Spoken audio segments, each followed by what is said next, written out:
All right, well, good evening, everyone. And we're starting this meeting off on April 19th, very jovial, which is great. I hope it continues that way. So welcome to the regular council meeting. And Judy, if you could call the roll, please. Yes, Hausch. I'm here.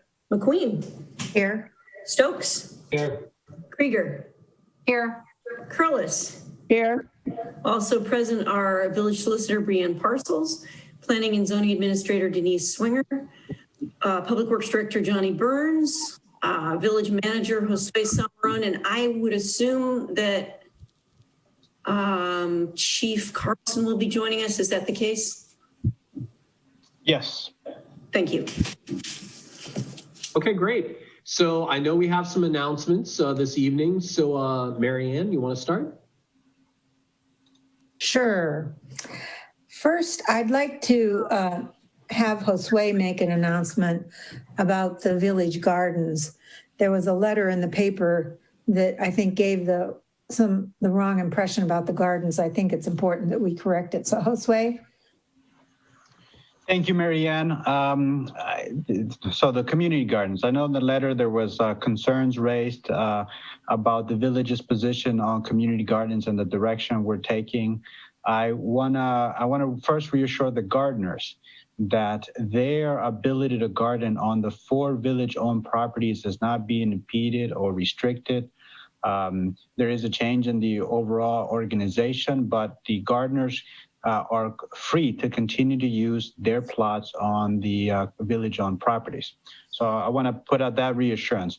There's also another piece of this that I want to shed some light on, and I won't go into all the details. There was a conflict that started or that occurred and back in late last year on the gardens, and what resulted was a leader of the neighborhood gardens association using their vehicle and striking a village government employee.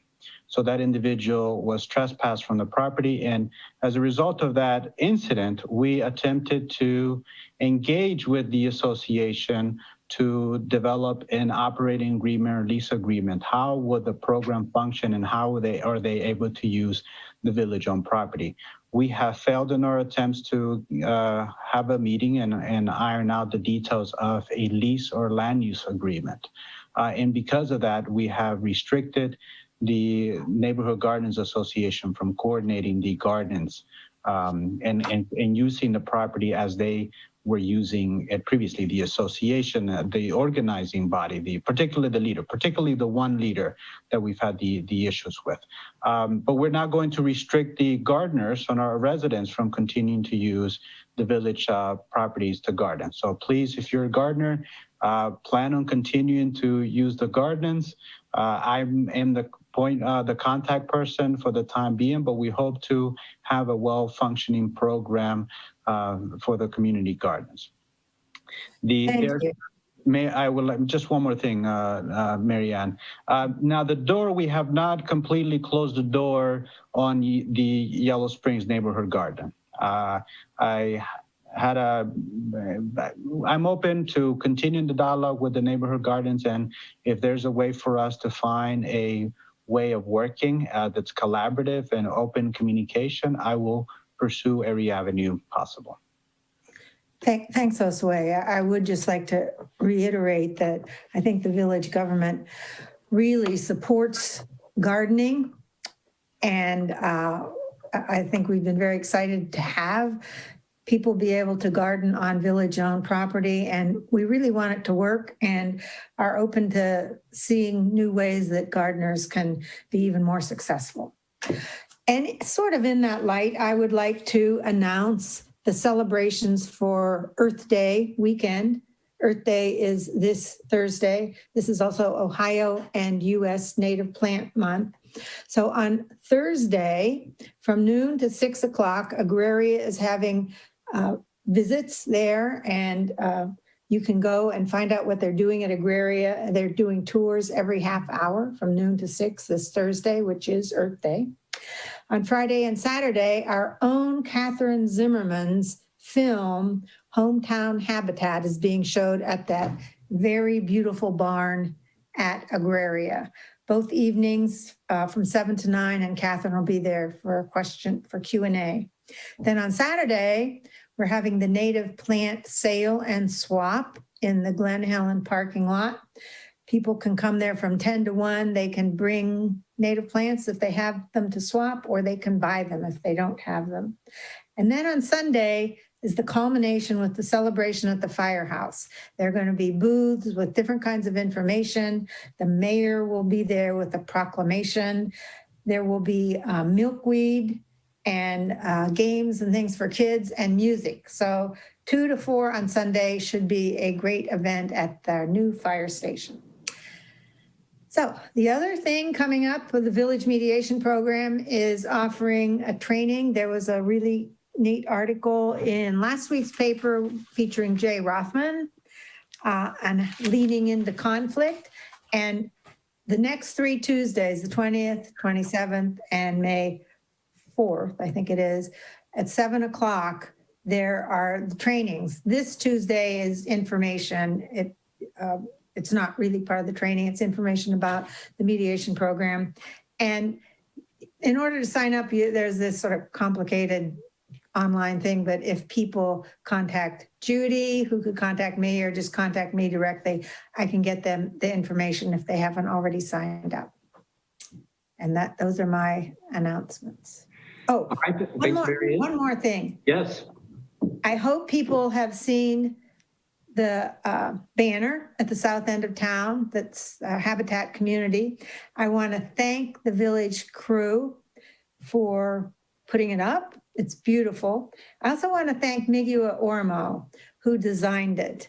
You know, Migua is sort of a behind the scenes sort of person. I mean, her artwork isn't, but as a person, she is. And she has done a number of art pieces for the village, including the Black Lives Matter banner, and some decades of work for the village. So I really want to acknowledge her and the work that she does for the village. Thanks. All right, thanks, Marianne. And my understanding is that the theme for Earth Day this year is Restore the Earth, which seems appropriate. Lisa Krieger, I thought you might have an announcement.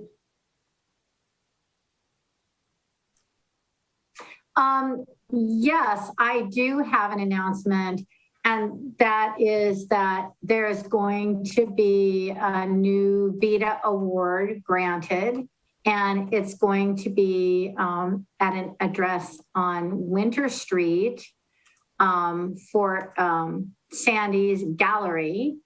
And we're really excited to have this awarded. If any of you have seen this, it's really amazing. And if you go walking, I would encourage you to stop by and check it out. I think that let me just double check the date. We are still working on the date for that. And we'll certainly let people know, we'll let the paper know, but I apologize that we don't have the date completely confirmed, but we will be not until next month. So I will have more details at an upcoming meeting. Thanks, Brian. Thanks, Lisa. Yeah, Sandy's done a great job with that Gloria Gallery. Are there any other announcements before we set up the protocols for the meeting? Okay, I just wanted to mention a few things. I don't think I've said it at a meeting before, but I will say I'm really excited about the Glen Cottages project. When I first went by and saw those houses popping up and saw that we were having new housing stock in the village, I just thought that was really cool. So I want to thank Home Inc. for the initiative on that. Second thing is I wanted to note that at the Village of Clifton's last council meeting, they appropriated another $7,000 for the Yellow Springs Clifton connector. And that they wanted to match the $10,000 that the Village of Yellow Springs appropriated back in, I think it was 2019, maybe 2018. But related to that, there are some exciting things that could potentially move that project forward. The county commissioners were in a meeting recently with myself and Mayor Beery for Clifton. And we were talking a lot about how we start to get that project done. As some of you know, the first phase is to get from the train station up to the entrance of the Glen on 343, which would make the Glen a lot more accessible for families and for folks that are in mobility devices. And you could actually walk and bike there instead of drive there, which is pretty exciting. The other thing I wanted to mention kind of in conjunction with that is for those that are following transportation and infrastructure dollars, one of the programs that the federal government has just announced this past week is R.A.I.S E, which stands for Reviving America's Infrastructure, and the S and the E are about sustainability and equity. And one of the specific messages that are highlighted is to move away from dependence on motorized vehicles, recognizing that not everybody can afford a car, not everybody wants to drive a car, and that it's not good for our climate. So I think that's really nice to see, and it ties in nicely to something we have on the agenda later. Last thing I want to mention is kind of an announcement plea. And this plea is related to, as I was reviewing some of the letters and things for the meeting tonight, I started to recognize that there's quite a bit of misinformation, particularly about the transient guest lodging, which we're going to obviously talk more about in this meeting. But I would just encourage folks, it's great to reach out, ask the questions, those are really important.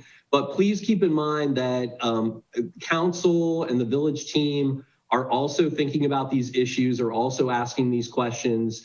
And we're thinking about a lot. Doesn't mean that we always think about everything, but I think it's important to recognize, because I think part of what's encouraged some of the misinformation is maybe a few folks, even a couple associated with the village, that may be inciting a bit of excitement around things that are really pretty straightforward. And we're going to talk more about that later on when we get to legislation. Last thing, Josue, if you can just highlight how folks participate in the meeting since we are in a virtual platform, that would be great.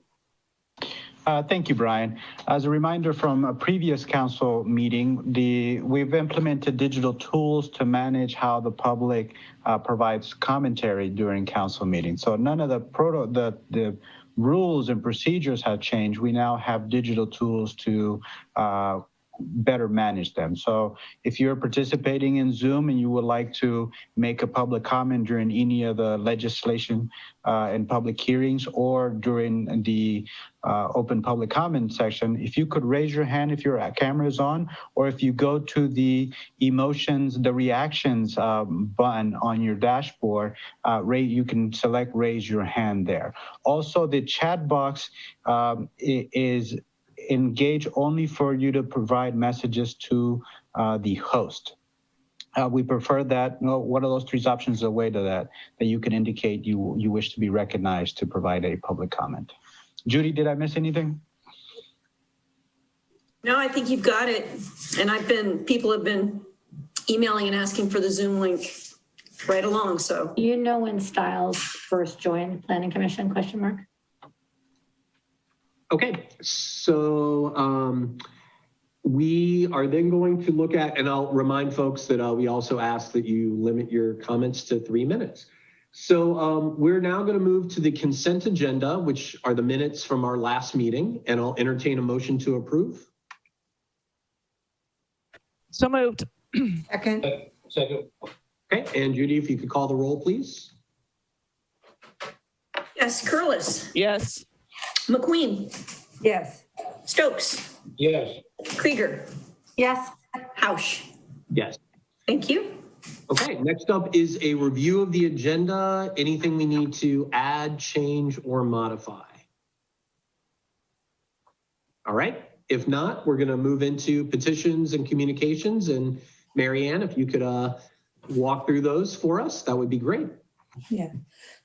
There was a request, some suggestions from the Inclusive and Resilient Yellow Springs and Livable, Equitable, Age-Friendly group regarding role that the village could take in terms of rental housing. I believe that Kevin is going to talk about this in the meeting. Rebecca Cooter had a letter concerned about non-owner occupied transient guest lodging. The Greene County released some more COVID information and updated that now if you're 16 years or older, you can get vaccinated for the COVID. The Greene County also released something about how dangerous it is to text and drive. The mayor's report, there were several pieces to the mayor's report. Tim Barhorst provided some information on the carbon dividend tax, which we will be addressing in the meeting. Eric Clark had a letter supporting transient guest lodging. Don Hollister submitted some information from the township regarding the proposed solar array that the township is going to petition as an intervener and inviting the village to join.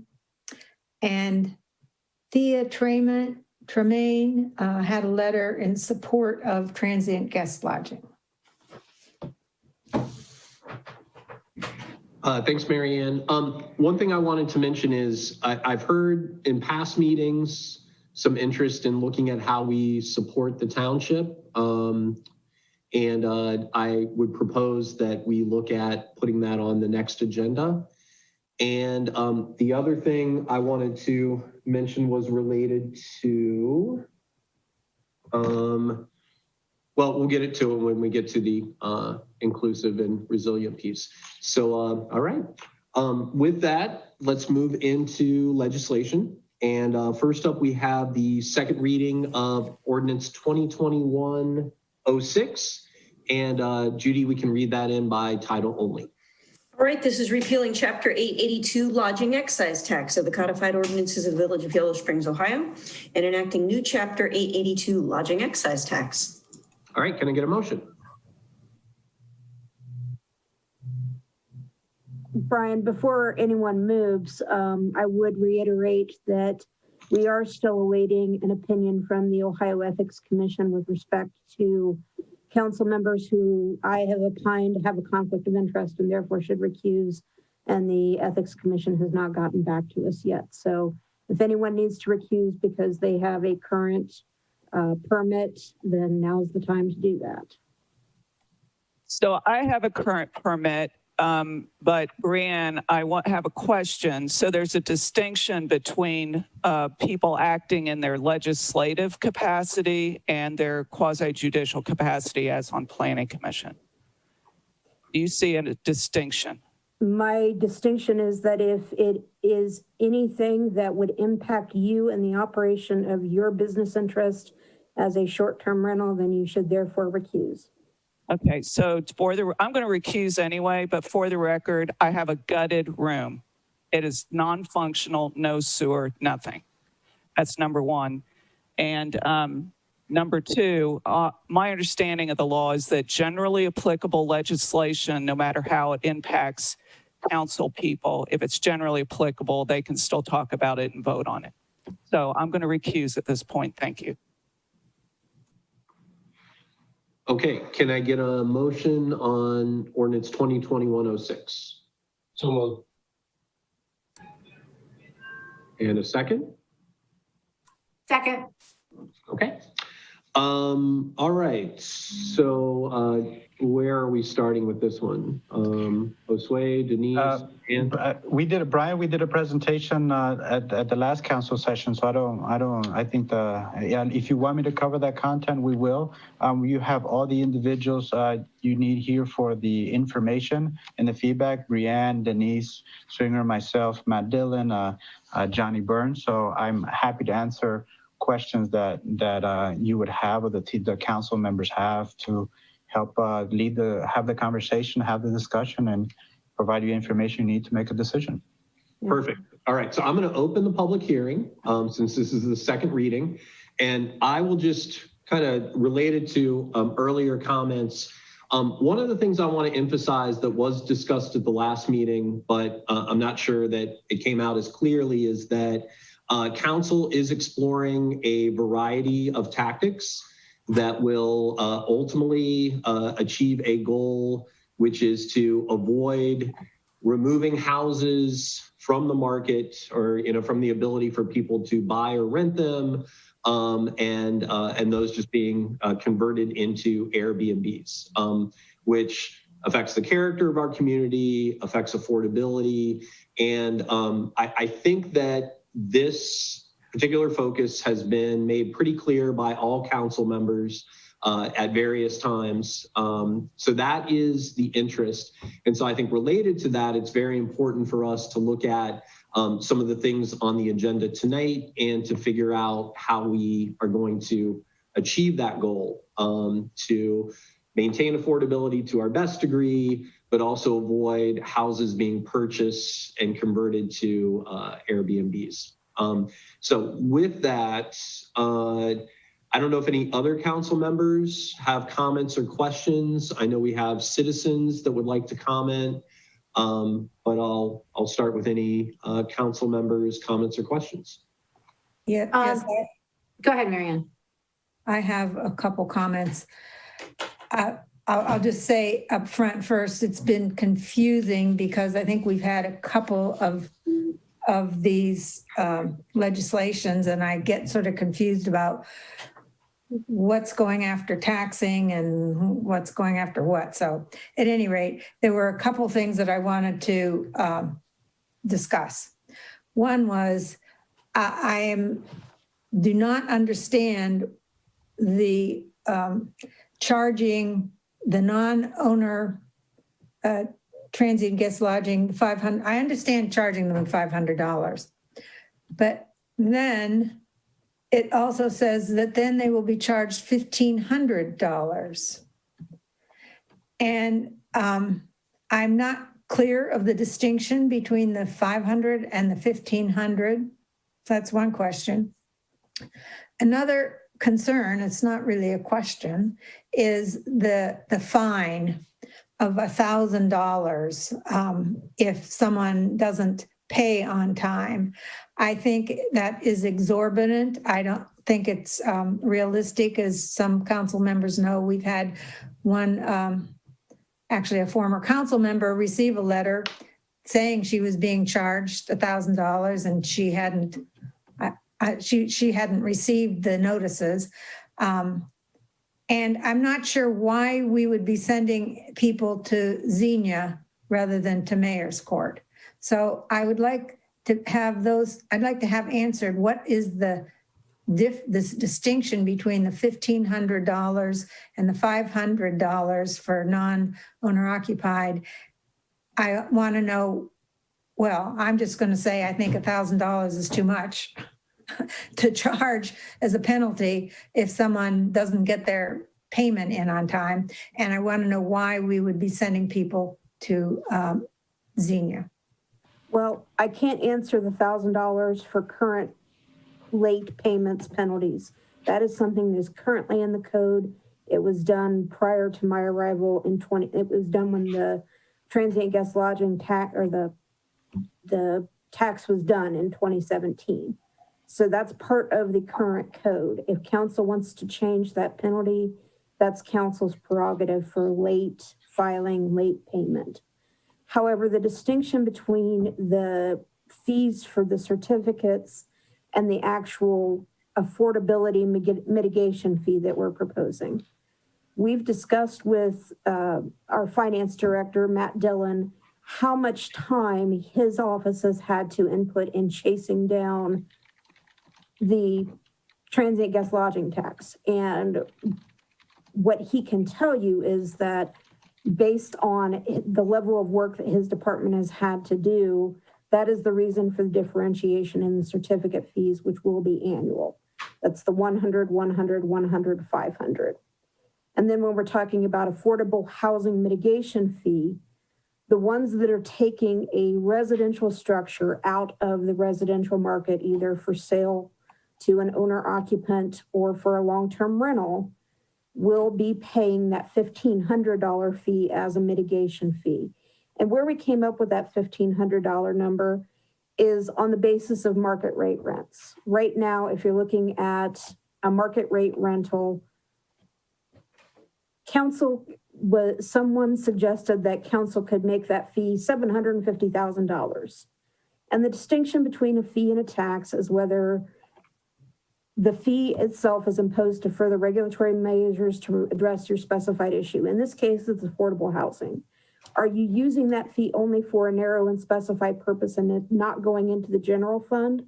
Well, if we do this, we're going to be having that affordable housing line item that was proposed prior to my time. We're actually going to be funding it with this fee. Is this being imposed by the government in return for a service it provides? Absolutely. We are regulating transient guest lodging to prevent affordable housing from becoming something that's completely unrealistic because, as Brian expressed, we have a fear that investors are going to buy up residential properties and make them unaffordable. Now, was this fee calculated and adjusted so the amount of funds that are generated are sufficient to cover expenses? Well, for the base certificate fees, yes. That's a question that Mr. Dillon and I discussed as far as how much time is it taking you to administer your collections for the transient guest tax? And then if you're going to be responsible for certificate fees annually, how much time will that involve for your department? As far as the affordable housing mitigation fee, well, what are we using that fund for? Affordable housing activities. What are we looking at in terms of affordable housing activities the village has done in the past? We've donated sewer taps. We've donated other utility hookups. We've done matching funds for economic development grants. Of course, we've had a very long working relationship with Home Inc., but we're not just going to put this in a line item and say it's going to be dedicated to affordable housing for another entity. We are going to be using it for a variety of purposes with respect to affordable housing. So whether that'll be sufficient to cover expenses, well, right now we can look back through our budgets and see how much we've dedicated to affordable housing over the years. But in the past, it's all come out of the general fund. Excellent, Brianne. The one thing I would add on the $1,500 affordable housing mitigation fee is that, and there were previous efforts of the council to establish the Affordable Housing Trust. The state auditor had rejected the creation of the fund as a separate fund because of the lack of a dedicated revenue stream to the fund. By setting this affordable housing mitigation fee, council is able to fulfill it on a goal to establish the affordable housing fund with a separate dedicated revenue stream. So in terms of the Affordable Housing Fund, only this $1,500 fee for non-owner occupied transient guest lodging is going to go into the Affordable Housing Fund. Is that correct? I will say I would propose, and not for this legislation, but I want to put it on the table, that all of the transient guest lodging monies go to the Affordable Housing Fund, but that can be at a later time, but that's what I would propose. I also want to say that I had a very good conversation with one of our community members that does have non-owner occupied transient guest lodging, TGL. And during the discussion, he said, and I agree, that the real issue is not how many transient guest lodging we have. I mean, that's important. The real issue is we do not have enough rental housing, period. We do not have enough rental housing, period. And it's very difficult to build. And the only way it's going to happen is by a concerted community effort.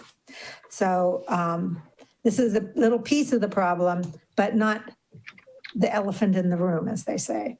So I will go back again to the $1,000 fine. I think that is exorbitant. I oppose it. And I also don't, I also oppose sending people to Xenia when they could go to the mayor's court. I would suggest, I don't know, $500, say, or less. Okay, thanks, Marianne. I do also want to clarify that having a dedicated stream for the Affordable Housing Fund doesn't mean that there can't be other ways to fund that budget line, which could include, you know, the general fund or grants, et cetera. So, but one of the things that we didn't have before was a dedicated funding source. Lisa Krieger? Yeah, thank you. I do want to thank the Planning Commission and Denise for preparing a report. I'm not sure if she wants to address that, particularly the recommendations that came from Planning Commission that informed next steps. I have some similar concerns. And I feel like I need to apologize to my colleagues and to the community because I just missed the penalty detail. I just totally missed it. But one thing I notice is that there's two sections related to penalties in the documentation. One is 882.08. Then the second is 882.99. And there's quite a bit of verbiage in between those two penalty-related sections. So I guess one recommendation is no matter where we land on what the penalties are, we need to put all of the penalties smushed together so that an individual who's looking for penalties can see what those are. So there's an initial penalty of 10%. And then after 30 days, there's another 10% penalty. So that's at 882.08. Then later in 882.99 is where that huge penalty that Marianne mentions it is in the document. I also strongly have strong concerns about a flat rate $1,000 penalty. Although after reading it like 5 times, I noticed that it states a maximum of $1,000, which suggests that there could be a lesser penalty, but there's no detail about that. And so I wondered if that maximum of $1,000 was for a reason. And, you know, I think I would recommend that there would be some sort of a, maybe sliding scale is the wrong word, but proration that's somehow based on the amount of back tax that is due. So if you owe $300, is there a percentage of $300 that you would pay, but not $1,000? So I wondered if that was sort of what was intended when it said a maximum of $1,000, but that it never just got spelled out in sufficient detail. And I also concur with Marianne about sending these cases to Xenia. Yeah, so those are my recommendations. Hear from Denise about staff recommendation. I'll put all penalty related information in one section or 2 sections that are closer together when one is reading, and consider ways to have tiers that isn't a flat rate of $1,000. Thank you. All right, thanks, Lisa. Kevin, did you have anything that you wanted to? Yeah. I mean, Brian, it won't be long. Thank you very much for giving me the time. So I'll certainly echo most of what my colleagues have said. Lisa, also, when I read minimum or maximum of 1,000, I've wondered, is that supposed to be minimum? But so just not knowing what the rationale was. But yeah, just I think providing some verbiage around that, explain what the rationale is. I think based on some of the things I've heard, you know, you can pretty much ignore penalties if you're getting proper notices and folks are getting information. And I understand, at least in a particular case, the notices were either lost or not coming through. So certainly I think if the best way to avoid the penalty is, make sure that the communication is happening. I appreciate I'll call it ingenuity in terms of developing a way for funds to be put into that affordable housing line item. So definitely appreciate, that approach to try to get that line item funded.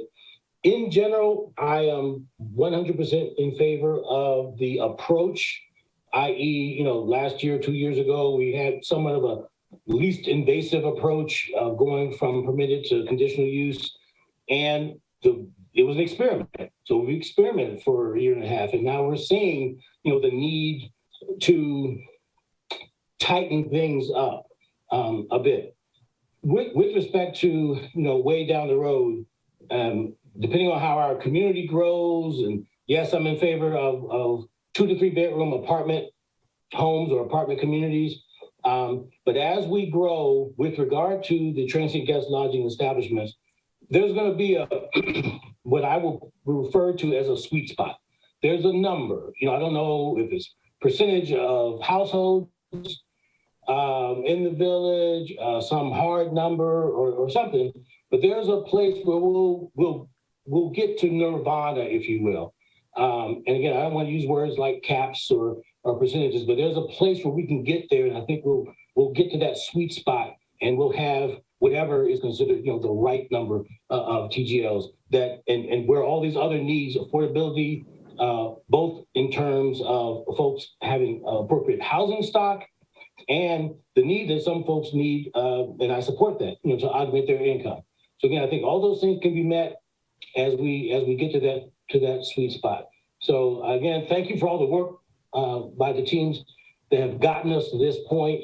I appreciate that. I laud your efforts and look forward to further discussion and moving forward with this. Thank you. All right, thanks, Kevin. Yeah, again, I think this is a good time to emphasize that, there are various tactics that often need to be used to develop a policy that is going to achieve the goals of the community. But I will say that one thing that council I have not heard talk about and that we're not doing here is limiting that ability for owner or operator occupied transient guest lodging to help supplement income. From the get-go, we as a village, I think, have been very appreciative of needing to support that kind of activity.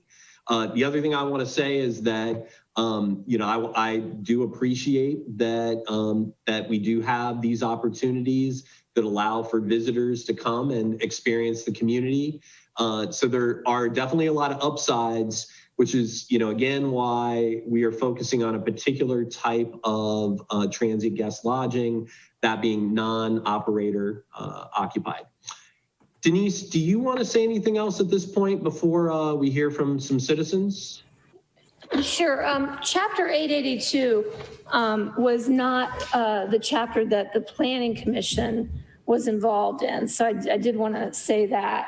But we did have some suggestions in 126208 that Brianne had tied some of the requirements of 882 into the 126208, which is part of the zoning code.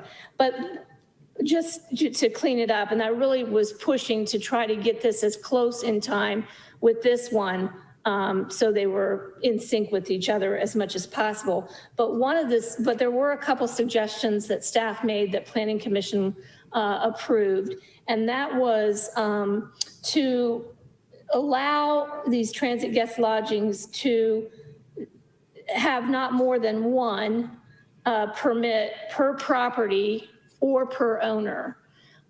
So that is going to restrict it in somewhat. And then for the non-owner occupied, those cannot go beyond 30% of the total transient guest lodgings.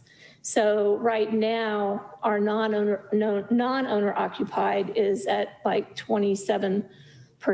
So if there's just one more added without increasing the rest of owner occupied ones, then that would actually put them over 30%, and they wouldn't even be able to file an application until that number dropped.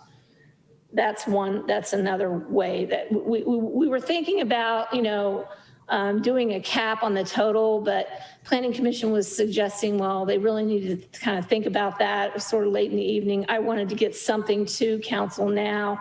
So this is where what we have, which is non-owner occupied 30% of the total of all TGLs, and then limiting it to one per property or per owner.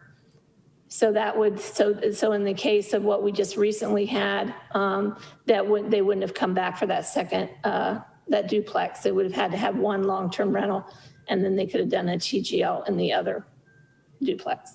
Brian, could I ask Denise? Sure. A question. Denise? Yeah. Thank you. I'm confused about where this 30% of the total TGLs is located. Is that located in the legislation that we're... It's not in 882, it's in the 126208s, which you're going to be talking about later, because there'll be a first reading on that. Okay. 125208. I'm not... Oh, 1262. Yeah, so 126208, it's number M. Okay, Yeah. Thank you. Okay, so I believe Bob Swaney is in the meeting to comment. So Bob, if you want to mic on, and love to hear your thoughts.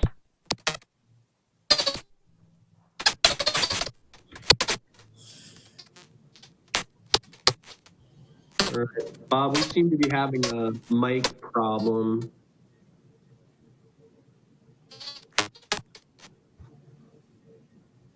Okay, yeah, you're coming out all squeaks and whistles.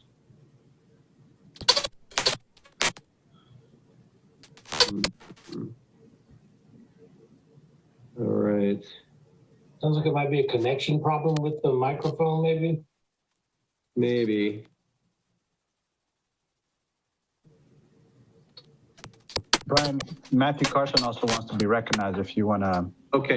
All right, Bob. Yeah, let's. Bob. And Riley Dixon. I've got Riley Dixon on as well. Okay. All right, Bob. We're going to come back to you, and Matthew Carson.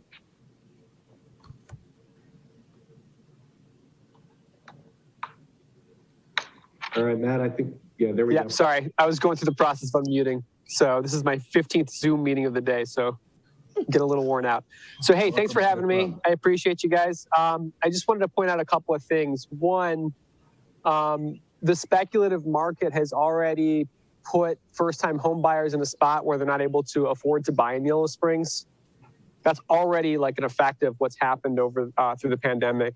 It has increased housing prices and reduced stock.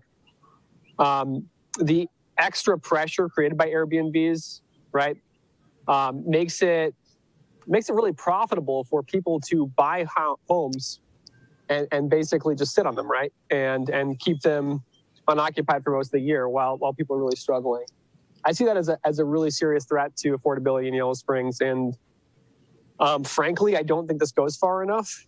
I think that we're trying to find a compromise when realistically, this isn't the time to compromise. This is kind of a crisis mode as far as affordability goes, right? So I personally know a number of people who've had to leave town to buy houses in my age group and my cohort of age group, right? Like, so for reference, I went to school at the same time as Josue at Antioch, right? So this isn't, we aren't exactly spring chickens anymore, and we're still not able to afford homes in town, right?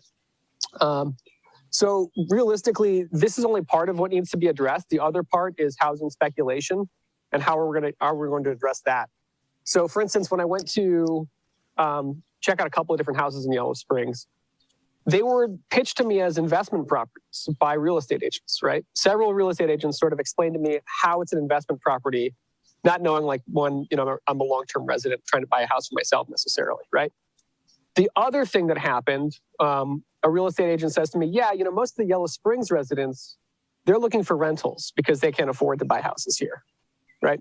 So that's really kind of alarming. I think a deeper way of solving these sorts of issues is making sure that Yellow Springers who want to live here, not just make sure that they can, you know, have an affordable apartment, but, you know, making sure they have access to credit so they can buy a home themselves, right? And I think that that's something that council can work on, and I think you have an obligation to work on. So I just wanted to say that, and I appreciate your time, everybody. Hey, thanks a lot, Matt. And one thing I think we all agree is that this one piece of legislation is not going to be enough. So thanks for those comments. Riley Dixon.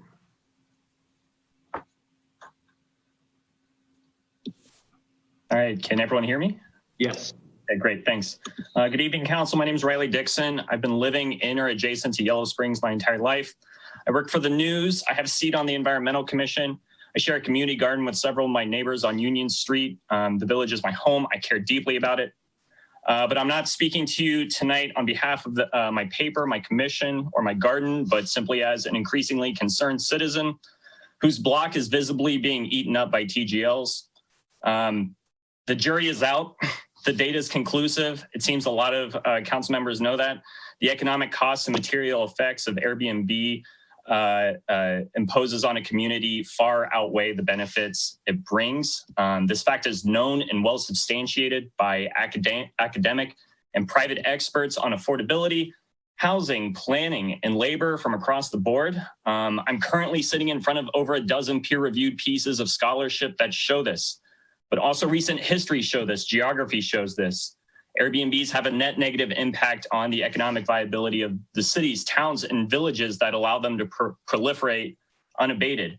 And let me also say I'm fully aware that both council and the Planning Commission have distinguished between non-owner occupied TGLs and owner-occupied TGLs, and I'll address that distinction in a moment. But I want to briefly sketch out some research.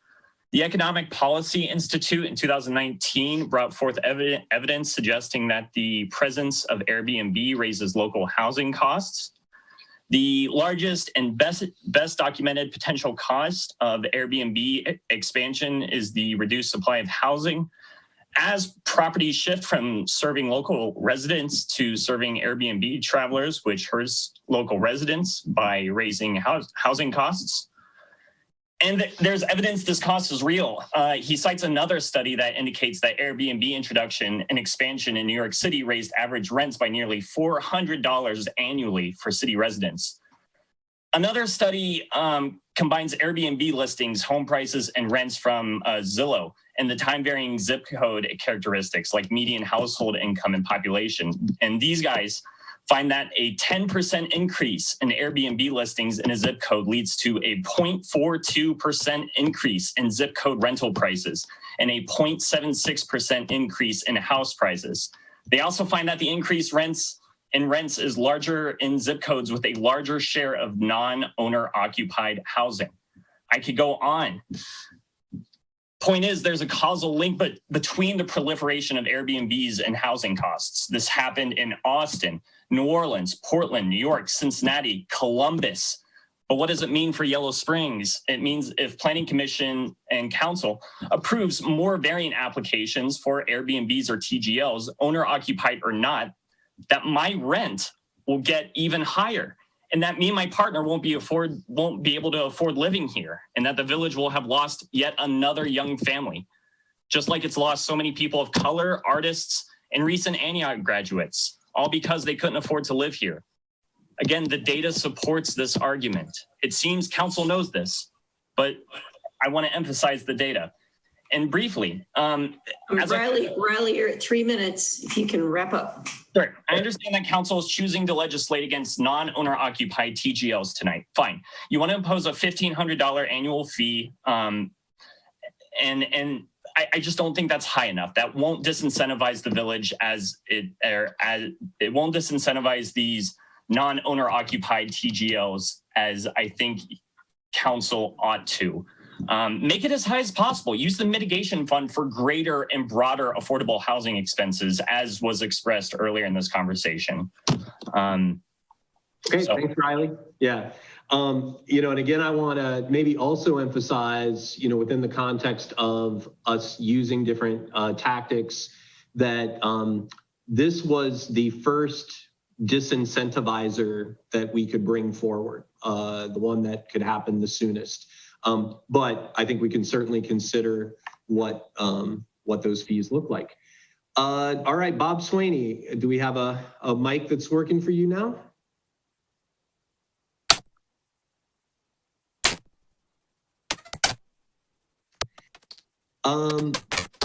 You know what? Okay, so we're still not working. Judy, I wonder if we could send Bob by email the phone number and maybe he could call in. Yep, I'll do it. Okay, thanks. Now I know that I see Teresa Mayer is in the meeting. Teresa and Jim, I don't know if you wanted to ask your questions directly or we can. Brian, we have Megan in the queue. Okay, that's fine. Yeah, I've got other people in my queue. Okay.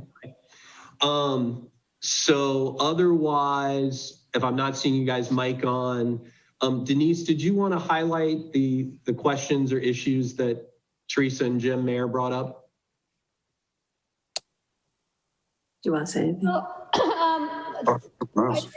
I think just overall, there is some confusion about houses, vacant houses, houses that are owned but aren't being used for a period of time.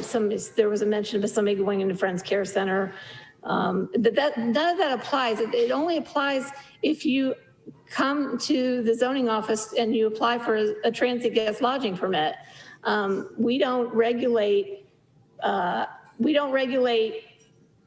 month to month. If you're renting out your property month to month for 30 days at a time, we don't regulate that. We don't regulate long-term renters at all. So this only applies if you're looking to do like an Airbnb type of situation, which I think kind of covers those questions. Okay, thanks, Denise. So I see Jim and Teresa. Did you want to follow up on that or?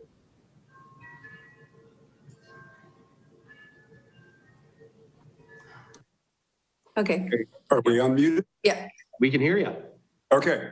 Yes, I have a question about 886, or I'm sorry, 882.06 paragraph C, which says each operator of an establishment which is not operator occupied, is not a hotel, not a motel, not a bed and breakfast, and not an inn. What does that leave? Does that leave a vacant house? You're telling me what it's not, but what would it be under this? And this is where you charge someone $1,500 annually to mitigate detrimental effects of removing a traditional rental option from more affordable housing. Do you know who wrote this, and can they explain what's left? I know what it's not, but I don't know what it is. I don't know, Brianne, did you want to take that? I mean, I can. You wrote it, but I can also. Go ahead, Denise. I mean, it applies to non-operator occupied. Yeah. So if you have a house, but you don't live in it and you're wanting to use it strictly as a TGL, it's a single family dwelling or it's an apartment, but you're wanting to use that as a TGL and you're not living in it, then then it's considered a non-operator occupied. Well, but it seems like it's not talking about someone who wants it to be a TGL. It says operator of an establishment which is not operator occupied and is not a hotel, motel, bed or breakfast or inn. It's not those things. Mm-hmm. So you're going to charge them $1,500 a year for affordable housing mitigation fee. That means they took it off the market, I guess.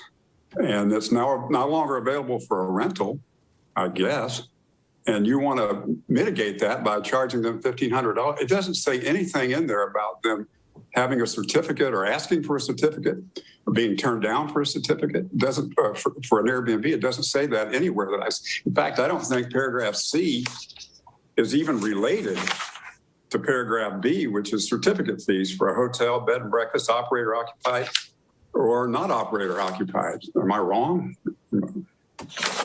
It is related, sir. What it applies to is every TGL operator has to get a certificate. In addition, non-operator occupied must pay the affordable housing mitigation fee. So if you're a hotel motel, you don't have to pay that fee. If you're a bed and breakfast or inn under the definition of our zoning code, you don't pay that affordable housing mitigation fee. And if you're operator occupied, whether you're the owner of the property or you're a long-term tenant who's got a TGL and the owner's permission to operate as a TGL, you don't pay that fee. So what's left is if you are a non-operator occupied, you pay that affordable housing mitigation fee in addition to your certificate fee. Okay, so if I don't apply for a certificate and If you don't have a TGL, it doesn't apply. Okay.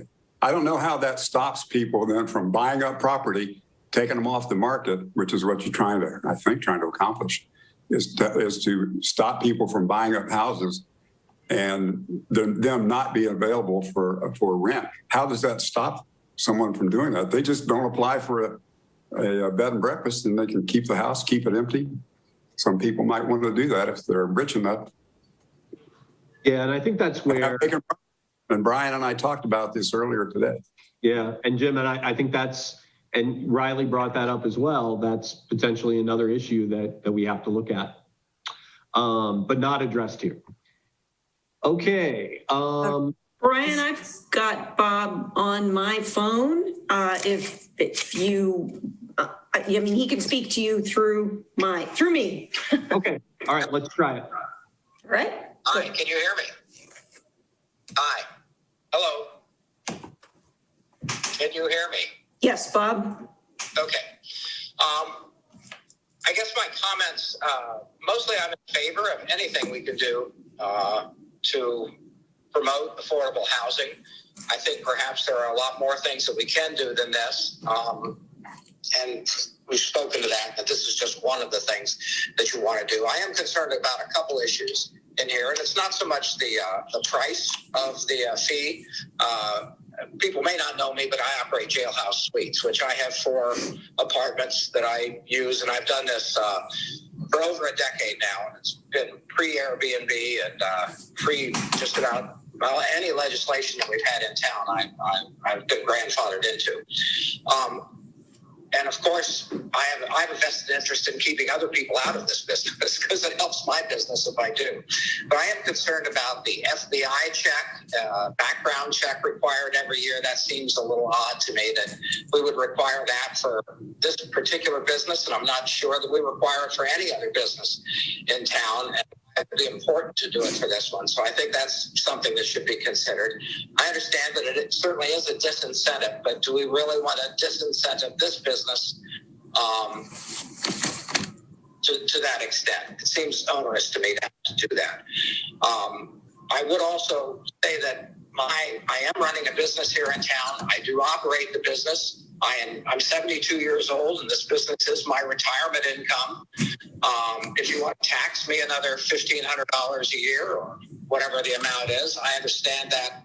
But I feel a little bit like I'm being singled out in that area. And I feel a little bit like that's unfair. Also, I support my cleaning staff. My cleaning staff is a local lady who's a single mother of 3. Plus 2 other cleaners that work for me as well, plus landscape, lawn mowing, and other people that I support in the community as a business owner and a local. That's all I think. All right, thank you, Bob. Thank you. Thank you, Bob. And I do want to talk about the after Judy turns off her phone. But Megan Bachman, why don't you go ahead and Mike on next.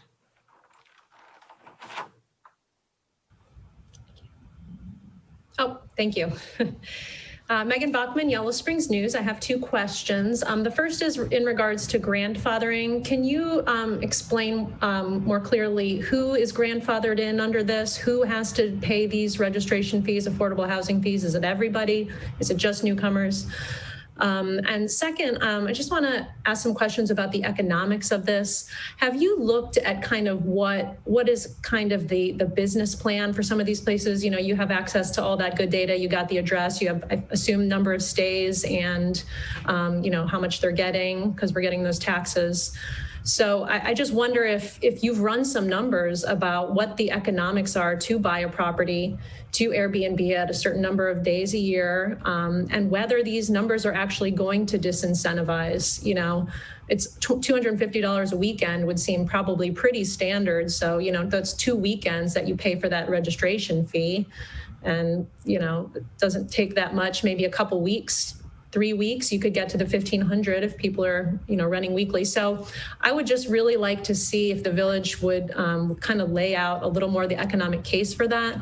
And then the other side of it is like, is the value of a lost rental $1,500? You know, is that really, is that really going to affect much? Is that going to get another rental back on the market that was taken off by a TGL? So those are my two questions. Thank you so much. All right, thanks, Megan. All right, so can I answer one part of that, Brian, and then I'll let Denise wade in? Yeah. On the economics, we have the Bowen housing data to work from 2018. We do not have individual stay data from our reporting parties. They tell us how much they received in income, and then there's a 3% transient guest lodging tax. And most of our transient guest lodging tax actually comes from the hotel and the bed and breakfasts. So Matt can speak to that, but in terms of the economic value, we had to have something to look at, and it is nowhere near the impact of an investor buying up, say, a duplex and then trying to make both sides into an Airbnb. When we came up with the 1,500, we're looking at approximately 1 month's market rate rent for an apartment. It's really up to council to say what an affordable housing mitigation fee will be, but it also has to keep in mind that the fee has to bear some reasonable relationship to the burden we're imposing by the activity that we're licensing, and of course by the licensing process itself. So that's what we also kept in mind in terms of saying, we would like to impose a fee for affordable housing mitigation, but it's really going to be up to council. As Kevin noted, what is the sweet spot? We don't know. So we're trying to base it on factors that we do have data for. But again, we don't have all the data that you were suggesting that we do have, because we don't know how many stays each TGL permit holder has. The onus is on them to report their total income and then the amount of tax that they owe. So Brian, you also asked about grandfathering, and people who currently have TGLs, whether it's conditional use or permitted use, they will still be subject to the tax.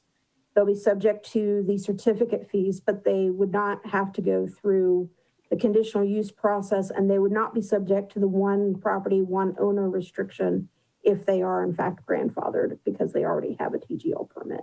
So I will let Denise answer. Brianne, actually, before you pass the mic. And what about the FBI check background? The FBI background check was something that came up in doing our staff research. One of the things that has become a problem is, as Mr. Dixon pointed out, there's a ton of research, but in other communities that we were researching in terms of restricting owner occupancy or operator occupancy, was a concern about Airbnbs being used for human trafficking. And that was something that was very specific to non-operator occupied properties. So that's why we said, well, let's go ahead and include a background check, because the other thing is, if you've got a non-operator occupied that's some sort of corporate entity, you want to know who's actually running it so that it's not being used as human trafficking or some other nefarious purpose. Okay. Denise, did you have anything to add? I was just going to answer that about the FBI, and that was just strictly with non-owner occupied. Okay. And Matt, did you have anything to add about the economic case? I just to add that we'll watch it closely, and again, we're attempting to influence behavior, and again, we'll monitor the outcomes of this and hopefully be able to create a positive outcome. Okay. I will add one more thing, Brian. As a part of the enforcement actions on non-filers, we've started working with the Airbnb data request process to subpoena that data on the non-filers. That's information we'll need for any enforcement activity against the non-filers. So that's opened another area of work for us, which is that while the system that we have in place now hasn't had significant challenges to it, it is an honor system, and we don't know how much economic activity is happening at the properties. We're going based on self-reported information. So we're looking for ways, or we've actively explore ways of improving that data collection process. Okay. Do we have any other questions or comments on this? You have a hand up, and I'm going to unmute. Okay, that looks like Eric Clark, Mr. iPhone. Yeah, sorry, I didn't change my ID. This is Eric Clark. I live here in town.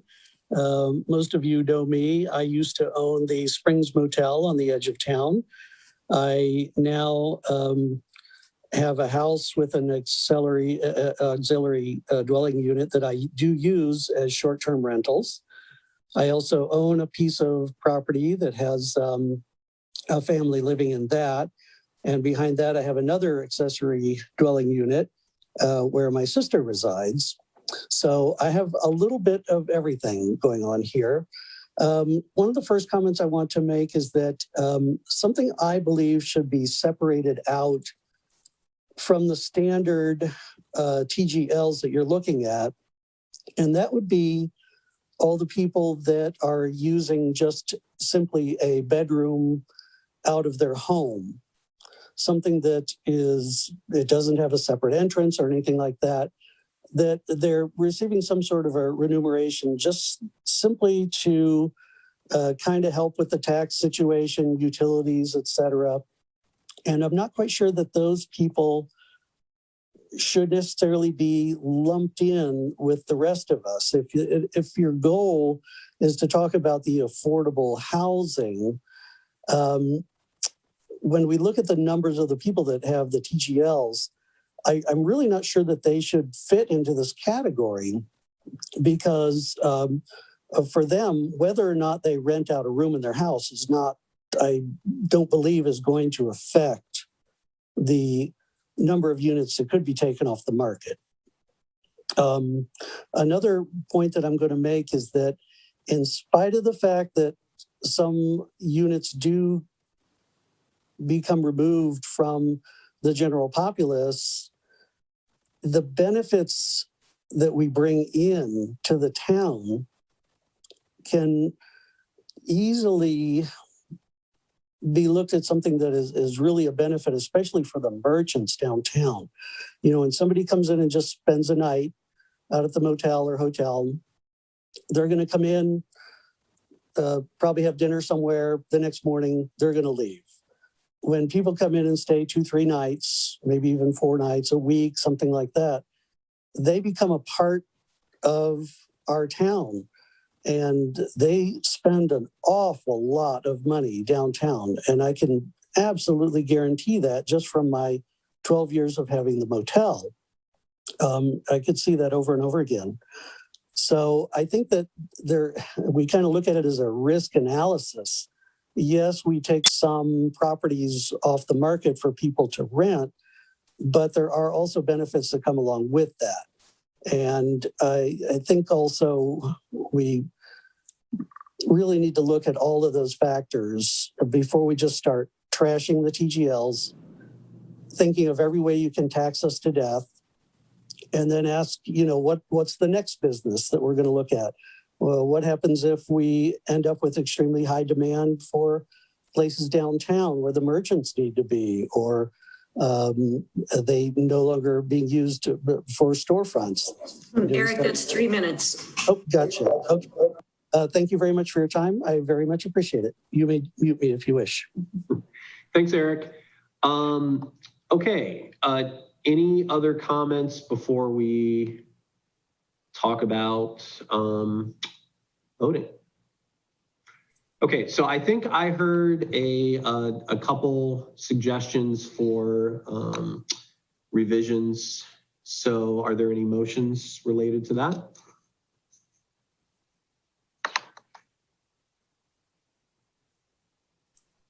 So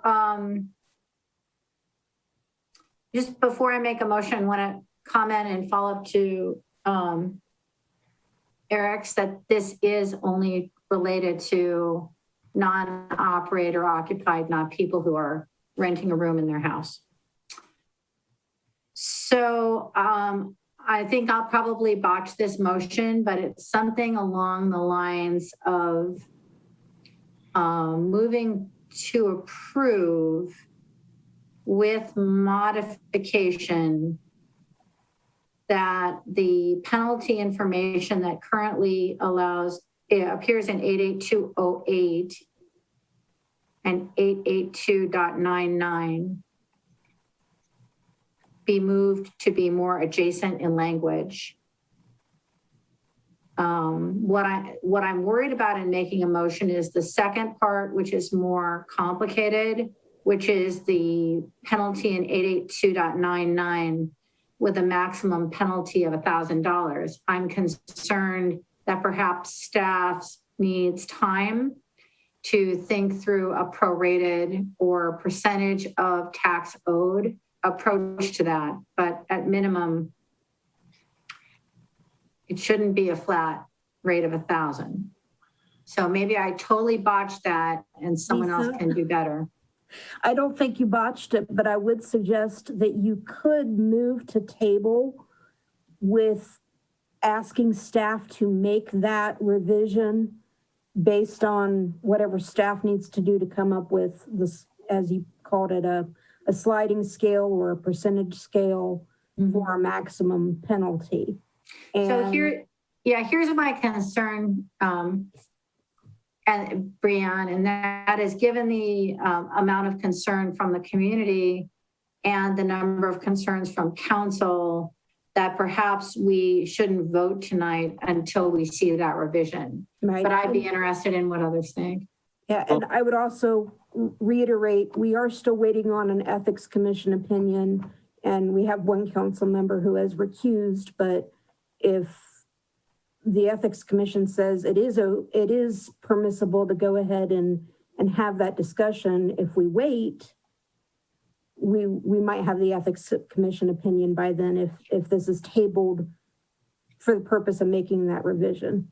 So then is the motion that we table this to make the revisions in the format of 882.08 and 882.99 and to allow staff to make a revision for a sliding scale based on percentage for the maximum penalty?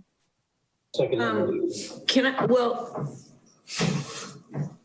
yes, but if there are more changes, because I heard several suggestions, and it may be useful to put all of those on the table, and then you can either table it or you can go to a third reading.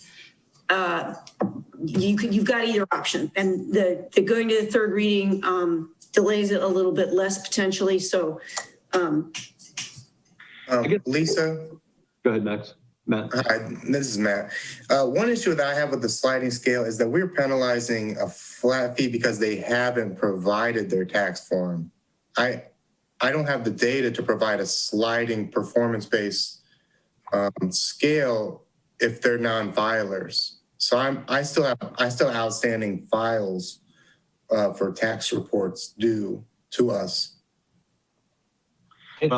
Lisa, it would be helpful for me and so that I can have the conversation with Matt about how to structure this. When you say sliding fee or have some sort of a way of breaking up the $1,000. It could be done in a couple of ways. One, we can break it up into a maximum of 12 months. If someone goes 12 months without filing their lodging tax report, that could be $1,000, and we could break up that 12-month period in quarters or months. So we break up the 1,000 as incremental charges that could reach up to $1,000, but not to exceed $1,000. That's one way of doing it over a 12-month period. I would be interested in getting feedback from council so that we could work on a couple scenarios. Okay, so before we get too far into the scenarios, I mean, one thing that was pointed out is right now it says a maximum of 1,000. We had one complaint. I assume that we are not collecting that $1,000 fee in this one case. We have. And I'm not aware that we collected on that one complaint. The others that we received a couple filings from non-filers that we issued 2 normal mailing notice and 1 certified mail notice. We waived the $1,000 fee because they submitted their paperwork within a week of receiving that final certified mail notice. So I guess my point is that, I mean, I'm not sure that the urgent thing is to resolve the penalty. I think we should resolve it, but I don't know that that needs to be the sticking point for tonight. But anyway, that's my 2 cents on it.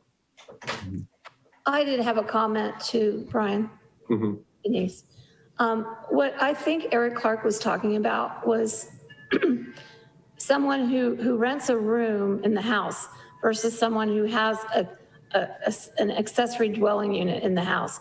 And there is at least one person that I know of that is doing that. And what he is saying is for those that are not accessory dwellings, but are actually just trying to rent a room, shouldn't be subject to the $100 annually. That's what I was hearing him say. Okay, so Marianne, you're mic'd on. Did you want to? Yes, I am concerned about the fee. I'm comfortable with, I think staff has heard us talk enough that they should be able to come up with some different wording. Even if it says up to 1,000, I think there has to be a rationale for that. I also would like to have the jail term omitted and sent to Xenia Court omitted, that it would come to the mayor's court. And I'm not interested in sending someone to jail for a month for this. Okay, so are you ready to make a motion on that, or?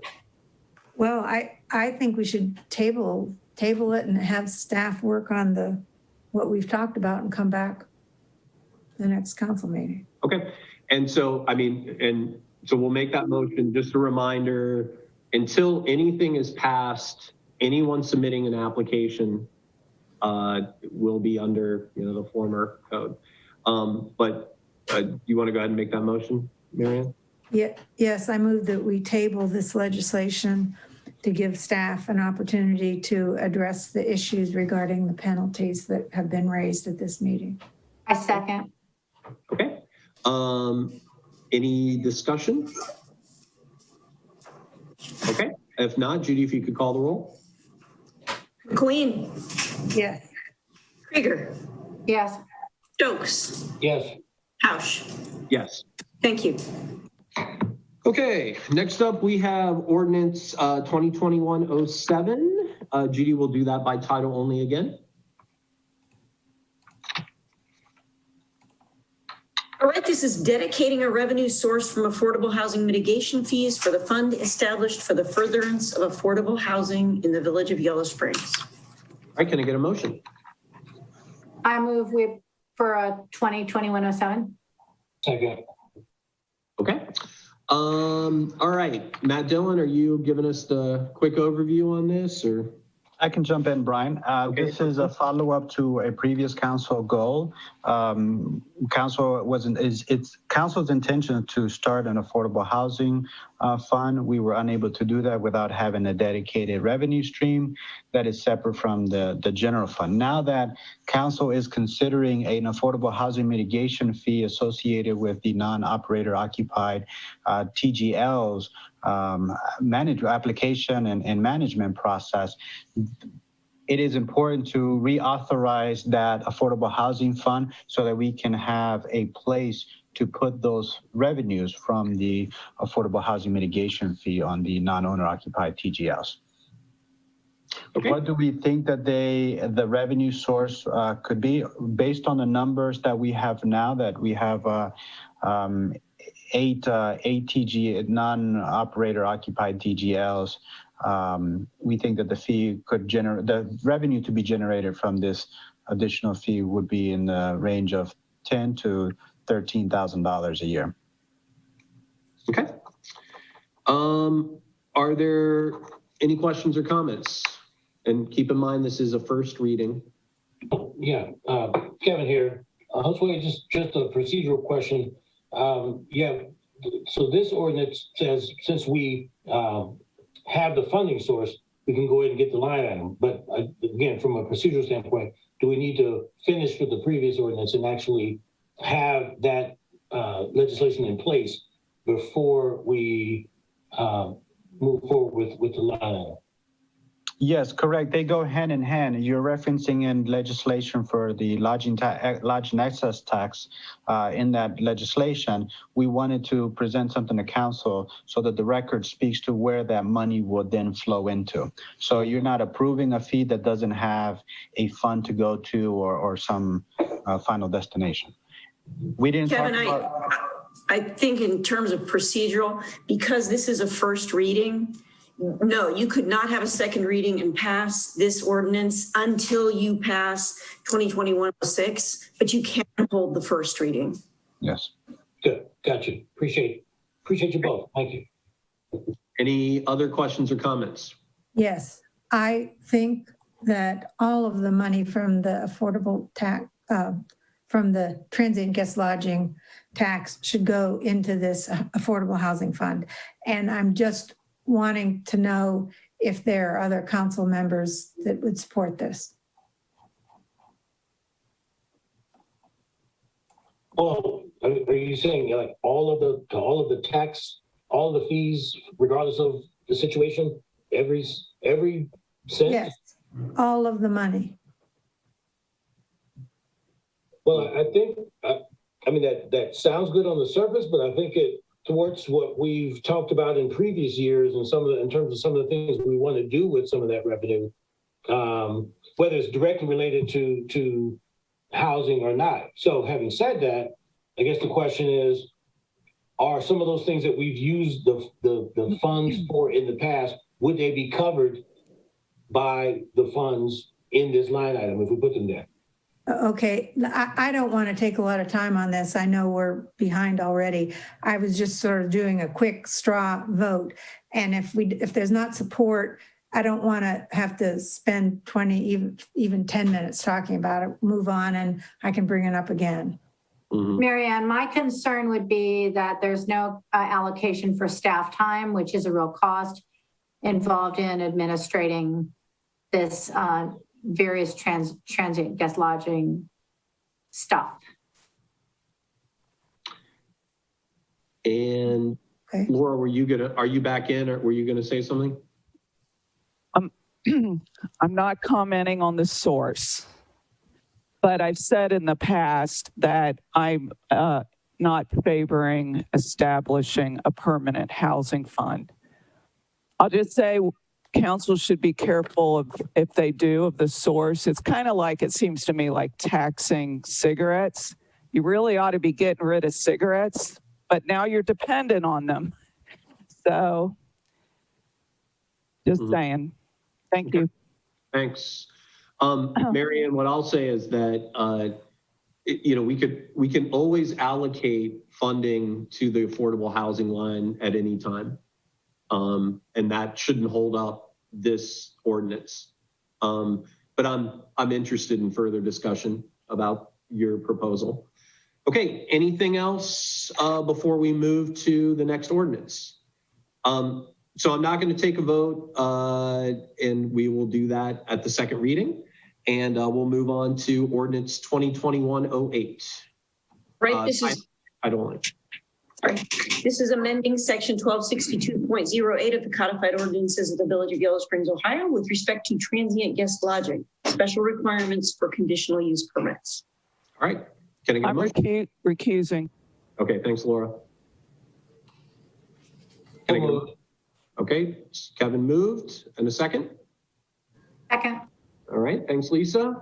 Okay, who is, I know actually we've talked about many of these issues already. So is there anything else to highlight, Denise, that we didn't? No, it pretty much, it's just, it's in tandem with 882. And as I mentioned previously, the only additional things are under location. It gives, by putting in the term, including affordable housing concerns, it gives the Planning Commission an opportunity, if they feel that this is a property that could be affordable, that could be, then it would be taken off the market. That could be a rationale for denial. It can also, the 30% of the total is, it won't even go to Planning Commission. And the third one, the restricting to one transit guest lodging per property or owner, further restricts it.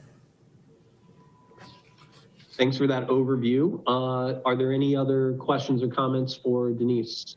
Brian, I would just like to add that on the affordable housing piece, there are access to information that we have that would help, that we can provide a planning commission and have a more streamlined process for that would help aid in their decision making. So an example would be the duplex unit that is now been converted to a Airbnb, both units. We know the date of the sale transaction, the price of that transaction, and we're able to estimate what are the rents based on the transaction of or the price that the individual purchased the property for. And we were aware of the tenants that were residing in it. So there's additional information or background that we can provide in this next iteration of the approval process. Anything else? Yes. Marianne? What I really want to see is a limit on transient guest lodging, either as a percentage of the total number of housing units or as a outright limit. And that isn't this legislation, I understand that. In terms of this legislation, I don't support having 30% of the transient guest lodging be non-owner occupied. And I'm assuming the 30%, well, I need to find out. Does that include the hotel? Okay, so I don't think that's, I think when we're thinking of non-owner occupied transient guest lodging, it is not conducive to thinking about it to include the hotel, OEC, and the bed and breakfast. Those are very different situations. Those are never going to be housing. So I would really like staff to subtract those out so that we have the number of non-owner occupied housing units that are part of the transient guest lodging. And of that proportion of total, I don't support it being 30%, and I think it should be more like 10. There is another way of designating that, and that's institutional owned units, but that creates a challenge of its own, because what happens with a home that it becomes owned by or gets placed in a trust or it's owned by an LLC, that becomes an institutionally owned property. So by further separating the type of ownership structure of the properties complicates it a bit more. Brianne, I don't know if you want to weigh in on this. If I can get off mute. Okay. You're The 30%, if we add in the hotels and the bed and breakfast now, we're at 27%. There are 48 TGL permits, 13 of them are non-owner occupied, and that includes the hotels and the bed and breakfasts. So part of what we're looking at is what is our status quo right now? And then we're also looking at 2010 census data because we don't have the 2020 census data yet from the Bowen Housing Report saying this is what our percentage of owner-occupied overall rentals is versus the rest of the housing stock. And in terms of putting a limit on TGLs as a percentage of our actual housing stock, the data we're looking at in the Bowen Report, unfortunately, is 10 years old. So we will be getting new data that we may be able to make some recommendations based on that when we have the 2020 census data. But what we're looking at from the Bowen Report does not necessarily support capping it at lower than 27 when we add in the hotels and bed and breakfast. Now, if you wanted to make a motion to change it to say that it would be a certain percentage exclusive of the hotels and the bed and breakfast, as Josue said, there's an institutional challenge there to where you may see more people putting their TGLs in the names of corporate entities and trusts to get around that if we do it that way. Well, I mean, there is definitely a distinction between a single family housing unit or a duplex and a hotel. And I'm sure that we can figure out a way to get around it. But I am going to suggest that we have, for this legislation, until we get our 2020 housing data, though I don't think we need to have the 2020 housing data to have a stronger piece of legislation here, but I'm going to suggest that we cap the non-owner occupied housing units, not hotel, not bed and breakfast, not OEC, at 10% of the total. Excluding, just take those things that aren't houses out of the picture. Denise, can you run that number? What would it be if you redid that? Well, it'd be 5 units and we're already over. So we'd already be over 10%. So what you'd be doing if we passed that would be saying there's a moratorium unless someone gives up their TGL permits for the foreseeable future, and you could expect a lawsuit.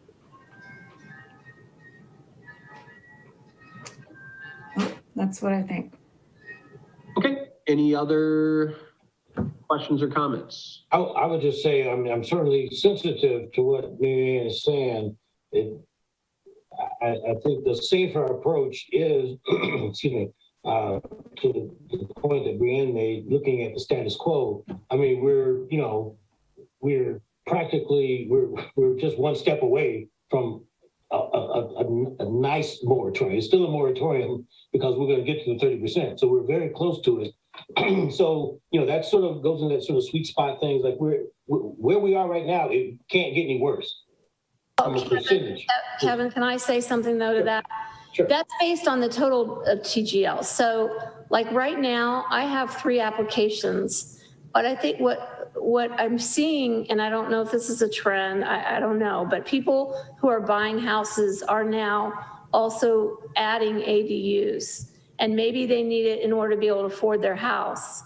But they're purchasing homes and they're wanting to come and have an ADU, and they're wanting it specifically for a TGL. Now that's owner occupied. So that will increase the total, which will then increase the percentage for the non-owner occupied. So we're only a moratorium if we don't increase the overall numbers for the non-owner, if that makes sense. Yeah, so caps had been mentioned. And so what's the problem with doing that? Planning Commission just really didn't have time to even consider it. It was getting late in the evening and we just didn't. So I wanted to keep it something moving forward. So, Brienne, I don't know if you have some comments about the idea of capping a total. If you're gonna impose a cap, you're probably gonna want to have some data to back up that it does bear a rational relationship to a government interest. What is the government interest? Preserving affordable housing, preserving housing as it is, not, as Denise said, do we have a trend of people buying and then wanting to add ADUs? can we say that 3 properties is a trend? Not necessarily.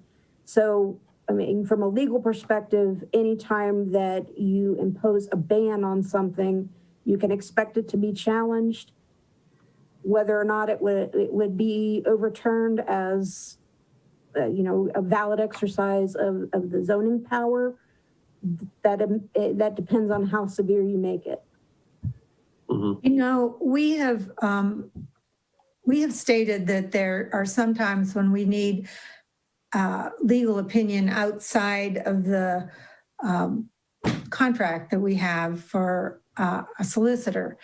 I think it's pretty clear that people feel like this is a pretty serious issue. And I'm not sure that we have the expertise here with staff or even Brianne maybe to deal with it at most effectively, because I don't want to have lawsuits, but I also want to limit this as much as we can in a, what I'm going to say, fair way to the community and to the people doing the work. I'm thinking that there must be some legal firms, probably they'd have to be in Ohio, I guess, because I don't know how this law changes from state to state, whom we could reach out to see if we can get some help in creating a better comprehensive legislation around this. So this is Brian. This is Kevin, Brian. If I could just jump in real quick. And I just would say that I'd really like to see us get something on the books sooner rather than later, and not have, as the saying goes, perfection be the enemy of good. You know, has it been 2 years since we made the modification for conditional use? I mean, it's been a while. And I think, again, the experimental phase, due to the pandemic and just general time, I think we spent more time has gone past than we anticipated, in my opinion. I don't know if it was explicitly said we'll do it for a year and then see what things look like.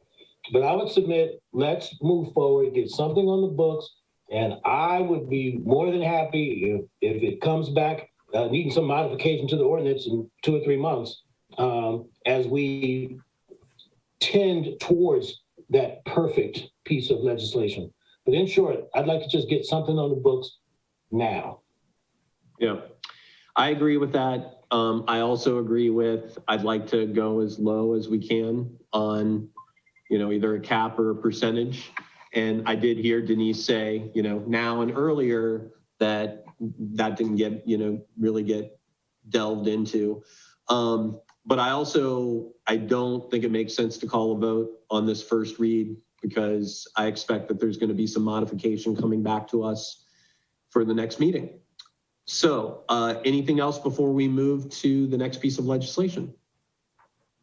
All right, so we're looking at resolution 2021-13, and Judy, we can do that one by title only as well. This is approving the annual fee for spring cleanup.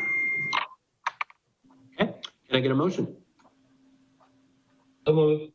Second. All right, Josue. Thank you, Brian. I mentioned this in a previous council meeting that the ordinance previously approved by council, not just in the last year, but in previous years, sets that the annual spring to be provided to the citizens is provided at a fee for participation, and council is the body that sets that rate for participation at to be assessed on the customer's bill. Last year, we spent $12,677 to have the spring cleanup event. That's expense that we paid Runke to pick up all the treasures that were left in the curbs last year. So in keeping with the laws of the village, I'm bringing it to council to set the fee for participation in the spring cleanup. Now, before council gets into discussion, I want to acknowledge that this is the first time that this administration is bringing the fee. I can't speak to the previous administrations and why it did not come to council, but the ordinance is very clear that this is a decision for council. In terms of what fee to set for participation in spring cleanup, well, I've got a little chart here that can indicate or give you an idea of what an impact could be on a number basis. Last year, the cost was $12,677. We have a total of 1,640 customers. The participation varies from 90% to 95%, so that's about 1,476 customers. So if you charge $1 to participate in a fee, it would generate $1,476. If you charge $2, it's almost $3,000 in revenue. The fee to break even on this is about $8 for the year. So not a whole lot compared to the value that we provide, where folks can put out just about anything and all that they want on the curb to be picked up by Rumpke and our solid waste management service. We'll close with saying that if council chooses to do anything between 1 and 8, certainly would help the finances of the solid waste division in our organization. If it chooses to do nothing, say a 0 fee, it's not gonna bankrupt us. It certainly helps any revenue, additional revenue we bring in, helps offset the administrative expenses of operating the solid waste contract. And that's the in there.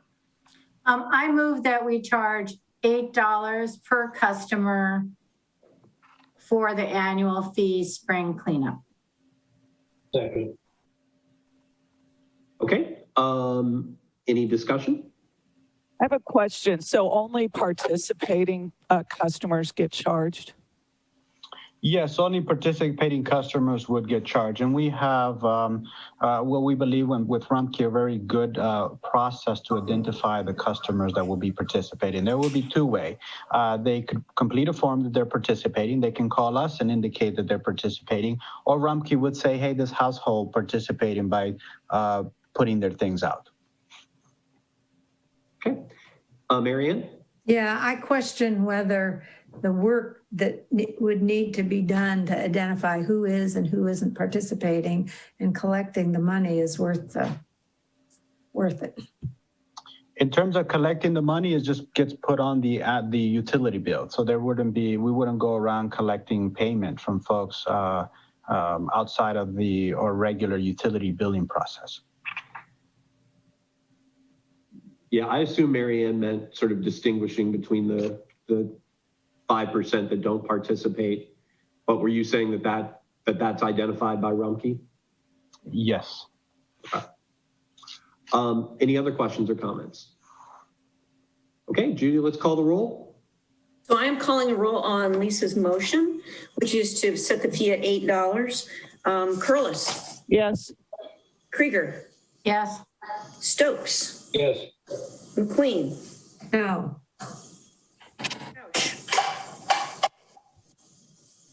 I didn't hear you call me, but yes. Sorry. Okay, so the $8 fee passes. Okay, and then are we coming back to pass the overall resolution then? Correct. Okay. All right, so let's call the roll on the resolution then. Right. McQueen. So we're talking about the same resolution? We had to No. fix the rate first. Yeah. No. Okay. Curlis. Yes. Krieger. Yes. Stokes. Yes. Hausch. Yes. Thank you. Okay, next up is resolution 2021-14, and we'll read that in by title only as well. Okay, this is supporting a prompt and meaningful shift away from fossil fuels in the United States as a necessary cornerstone to any meaningful response to climate change, and further supporting the proposed Energy Innovation and Carbon Dividend Act. That's it. Thank you. Can I get a motion? So moved. Second. Okay, so we are revisiting an issue that we supported in the past, and I know that there have been, I believe, changes in legislation. Thank you to Tim Barhorst for updating us with some materials. And Tim, I don't know if you want to briefly highlight anything for council as we make a decision. Yeah, I can do that real quickly. This is Tim Barhorst, a village citizen and Citizens Climate Lobby member. I'd like to thank Council for considering the passage of the new resolution 2021-14, which supports reintroducing the Energy Innovation and Carbon Dividend Act, House HR 2307. It's a reiteration, as Brian said, of the previous Village of Yellow Springs resolution in 2019. There's a lot here, but in my opinion, it's the best way to reduce carbon emissions and get to net zero carbon emissions by 2050. So I could go on and on about this. There's a lot of details in it. I assume some of you might have looked it over. If there's any questions, I'll do my best to answer them. All right, thanks a lot, Tim. Questions from Council? Okay. Well, Tim, I think I really appreciate all the supporting documentation, and I think this is something that's directly in line with our village values. So, Judy, let's go ahead and call the roll, please. Yes, Krieger. Yes. Stokes. Yes. Curlis. Yes. McQueen. Yes. Ausch. Yes. Thank you. Okay, final piece of legislation is 2021-15, and we'll do that by title only. All right, this is in support of Clean Ohio Conservation Fund site improvements for Glen, Helen. Okay, can I get a motion? So moved. Second. Okay, so I know we've got Nick on the line. Thanks for hanging in there, Nick. And if you want to go ahead and mic on and tell us a little bit about what's going on. I know we've actually included this referenced it in our village goals as well, but go ahead. So hi, everybody, and thank you for the opportunity to present this to you. This application to the Clean Ohio Conservation Fund will allow us to take a fairly big bite out of what the Glen Helen Association is trying to accomplish in its efforts to make a host of improvements to the preserve and public access to the preserve coming out of our September 2020 acquisition of Glen Helen from Antioch College. So there's a few things that we're going to be going to Clean Ohio with support for that include trail improvements. We'll be adding boardwalks in a number of places that really should have it based on minimizing as accessible as possible. Improving fence in some areas along the perimeter. If you're familiar with the area behind the former fire station and the subway. Wayfinding signage. So for visitors that don't happen to know every square inch of the Glen, we'd like it for them to be able to get to an intersection and know where they are, know how to get back to town. Significant visitor access improvements at our parking areas that extend from adding, new trash and recycling bins to making the lot at Corey Street more accessible, and importantly, and this was actually something that I visited with council on a couple of years ago, and we weren't able to secure the funds at that time, but importantly, adding a new parking area off of State Route 343 to replace a lot that had been there but was much too close to the areas of ecological significance in the Glen. That new lot would both tie into a future Yellow Springs Clifton Connector bike path if that comes to fruition, and it would also create a near level path for folks with limited mobility to access points like the Raptor Center and get folks really close to the Cascades, to the Yellow Spring itself. There's another important component to this project, which is demolition of the Antioch College, the former Antioch College power plant. Because of the way our purchase agreement was structured, there was no way that we wouldn't be able, we had to acquire the power plant along with the rest of the Glen. And we didn't create that challenge, but we aim to ensure that the potential hazard that represents for people and the ecological hazard that it represents for the Glen and our watershed is ameliorated as soon as possible. So those are all the different components of it, and we're hoping first off for a favorable read on a resolution of support from council in favor of us submitting this application.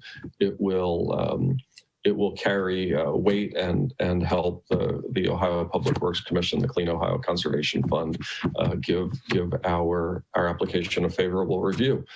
There's a second piece to that, which you'll hear from me at I think the next meeting of council, which is that we are hoping that council would help us financially with the funds that we'll need to take down the power plant, and that'll be a separate issue. But I want to flag it while I have the floor today. Thank you. All right, thanks a lot, Nick. And so I'll just go ahead and mention that the matching request, which we're not voting on with this resolution, would be to cover the 25% for Clean Ohio, which would amount to $125,000.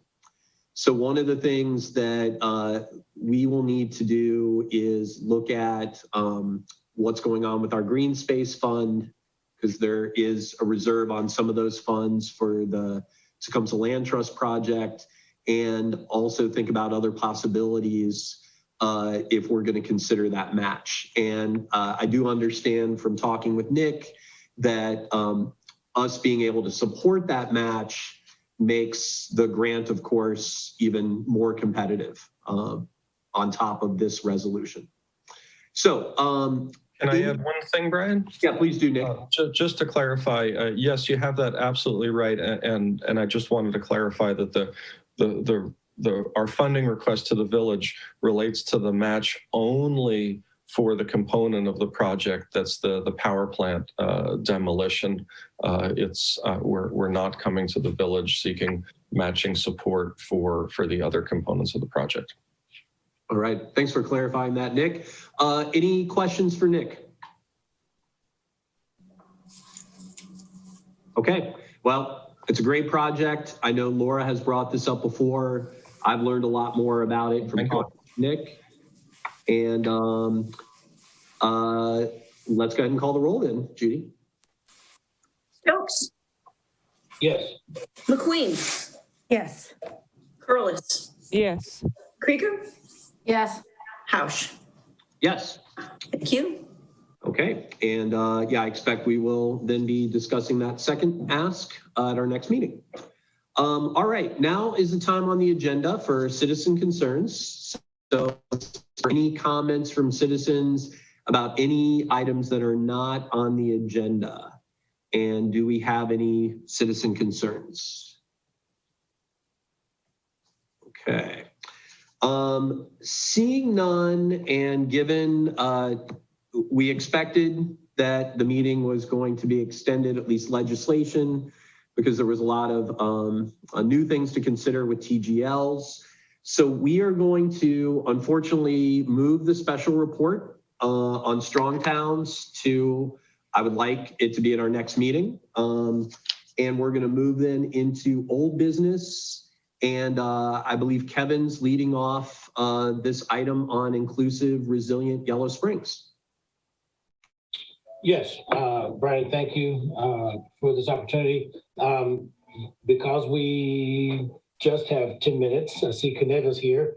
Not sure who else was going to show up to do the presentation, but if you, in our packets, There is information, and this group has come to council before, doing, I think, at least 1.5 times, one with a full presentation and another time with just some information advising that we would be coming in. We did promise updates in the future, and we are now in the future.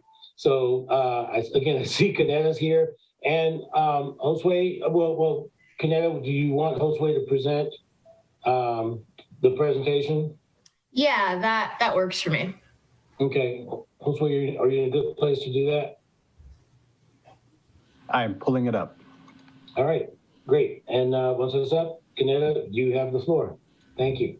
Perfect.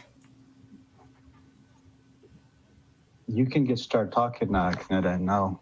Yeah, so we're the Inclusive and Resilient Yellow Springs Coalition, which is a partnership between the Inclusive and Resilient Yellow Springs Project, that's, a group of different organizations that are listed. I don't know if I still have us listed in the presentation itself, but we're collaborating with the Livable, Equitable, Age-Friendly project that's through the Senior Center. And unfortunately, Tony wasn't able to make it tonight. It got a little late for her. So I was like, that's fine, I understand. So we can go ahead and click to the next page. And like I said, it's a collaboration between these two projects, which really provides the capacity to be able to look into all these different issues in our community that can create barriers for opportunity. So our mission is supporting diverse communities by identifying and removing barriers to opportunity and success in order to create a more equitable, inclusive, and livable Yellow Springs.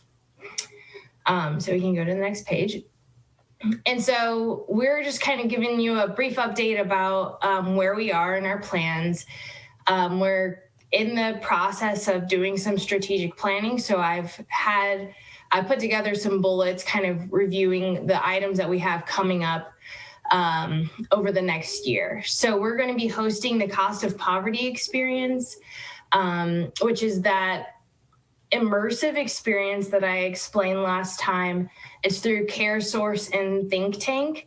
And the reason why they came up with that Cost of Poverty experience is really to give stakeholders who are less likely to be the people in the room who have had experiences with poverty, give stakeholders these direct experiences with people who have experienced poverty in their lives. And they are using that information to give it to the stakeholders who are making decisions about, policy and, really thinking about how the direction of the community. And so what's really important is getting that information, the direct information from the people who have experienced poverty, getting that information to the people who are making decisions. So when we're doing that, we really want to make sure that after that point, we have, a solid list of recommendations so that we can implement those locally. So with part of Livable, Equitable, Age-Friendly Yellow Springs, we'll be implementing a village-wide survey with emphasis on equity and inclusion. And so one of the things that we really want to emphasize is that, this survey is to really get the experiences of villagers, to get the experiences that they've had when it comes to green space, when it comes to housing, when it comes to work, when it comes to accessibility. So things like that really create a community that's inclusive for everyone. So we're working with organizations for affirmative marketing and expanding that outreach. So that includes organizations in Yellow Springs, but also in the greater Dayton area. We'll be providing local training, so not only with affirmative marketing, but looking into the Kerwin Institute at The Ohio State University with their implicit bias training. We're exploring placemaking and local design grants. Tony and Emily have had conversations with a firm that really does this work and really gets into it. And so we're on that path of really looking into, how do we create a community that is really thinking about everyone, you know, that is accessible to all. And we've been participating in the Housing Stability Task Force and really working to make sure we have rental and utility assistance for residents. So that part of that task force, it was in the letter earlier to council about, you know, kind of where the state of those funds are and some things that we can do to keep jumpstarting rental assistance, not just for renters, but thinking about the long term for landlords too. You know, it's a win-win when we have rental assistance like that. Next slide. So we're working to ID grant funds to support economic development and remove barriers in Yellow Springs. So one of those grants, and I know Josue and Tony have been working on it, is the CDBG grant for Beta Hughes accessibility upgrades. And we're looking into other resources to bring money into the community for various things like business and housing and things like that. Furthering housing stability and affordability through repair grants. So Yellow Springs Home Inc. has been doing a drive to collect, you know, recipients for these repair grants. Our Carol M. Peterson Repair Fund, we've had a lot of applicants and we're actually maxed out on that side of it, but we're still accepting applications to see if we can match people with county funds through CHIP and other resources. So like I said, developing recommendations based on the cost of poverty experience and the survey. So really seeing what comes out of both of those things to show, hey, this is a huge barrier that maybe none of us have ever thought about because we haven't had access to it. One of the barriers that I know I didn't realize because I have an older child was that for a period of time, there was no infant care in Yellow Springs. I had no idea that that would be a barrier for new parents. So that's just, you know, there are so many little things that we wouldn't know until we're really reaching out and talking to the people who are experiencing that. So livable, equitable, age-friendly action plan phase 2 is going to be implemented. We're jumpstarting the courageous conversations in the Yellow Springs Public Schools. And really kind of at the end of this, it's not just a one and done type thing. We really want to make sure that citizens are involved and that citizens are informing what our planning is. And so really getting citizens involved in the action planning moving forward as well. Next slide. So overall, this isn't all happening at one time. So we have these major things that are coming up this quarter, so through June. So we're going to be marketing the survey and rolling the survey out this month and next month. So what you can do to help us is really promote that survey through your respective organizations. Also take the survey. So if you don't live in Yellow Springs, but you work in Yellow Springs, there is an option for you. We really want to show that our community isn't just about who can live here. There are a lot of people who work here who can't live here that are a part of our community too. Begin listening sessions in addition to the survey. So help us host those listening sessions.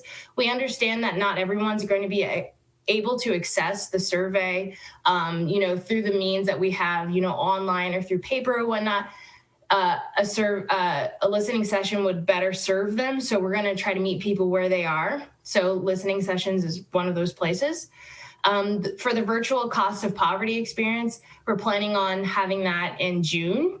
And so what you can do to support that is invite your board members and staff. If you are a nonprofit or if you're a business owner, the Village of Yellow Springs, you're all welcome to join in with the virtual cost of poverty experience and then volunteer on the steering committee. So we'll be putting together a steering committee for the cost of poverty experience as well. So we're going to be analyzing the survey results with domain experts in June. So we're going to start analyzing that data as it comes in. And then the other part that you could do is become an AmeriCorps Vista with Yellow Springs Home Inc. So I had to do a little plug there for us. If you could go to the next page. Even if you're not in a position to become an AmeriCorps Vista, we are seeking 2 AmeriCorps Vistas for this year. Let everyone know, you know, I came into my role as an AmeriCorps Vista, and it was just a really great experience to serve. So just let everyone know that we have 2 positions that are available. And then I had this on the last one. I'm going to keep it because I really do believe in it. It does take a whole village to really tackle inequities in our community and make sure that we are removing barriers to opportunity to every single villager. So we're invested in doing this work. We know that there are other people who are invested in doing this work, and we know that it takes all of us to make it happen. So that's why we're working collaboratively with so many organizations. All right, thank you very much, Kanetta. Great update, a ton going on. This is really cool. I do want to, one comment I have is from the other letter and the 3 recommendations that the group made. Those resonate a lot with me, and I would certainly like to explore those. And so maybe, you know, we can talk a little bit at a future meeting, ideally at the next meeting about that, but I think that those were really spot on. Were there any other comments or questions for Kanetta or Kevin? Laura? I just have 2 comments. One is on the survey, it is important for me to know if somebody doesn't live in Yellow Springs, what their association is when they're filling it out. Like, are they a business owner, or are they somebody who had to leave because of affordability and then they truly want to come back?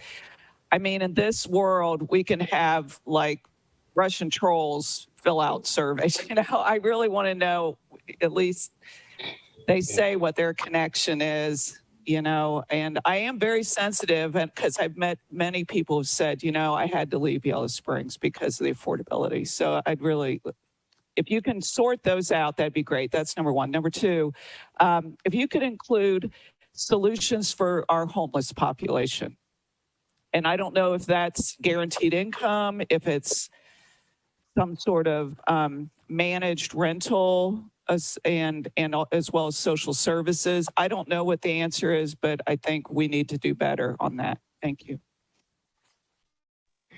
Any other questions or comments? I would just like to just add a couple of things. Thank you, Kanetta, for coming. Lord, thank you for that question. We didn't mention it in this presentation, but we refer actually to there being 2 different surveys. One we call the inside survey that is meant for Yellow Springs residents, then the outside. So there will be a second survey that's meant for folks outside. And Laura, that's one of the questions, one of the several questions that we'd be asking. Thanks for the highlighting about, you know, what their affiliation is to the community, because we do want to ferret out those Russian trolls. But we do know that there are folks who have had to leave, or who are at the door beckoning to come in to the village. And we want to find out, you know, what the barriers are, what forced those folks out, what's keeping them out.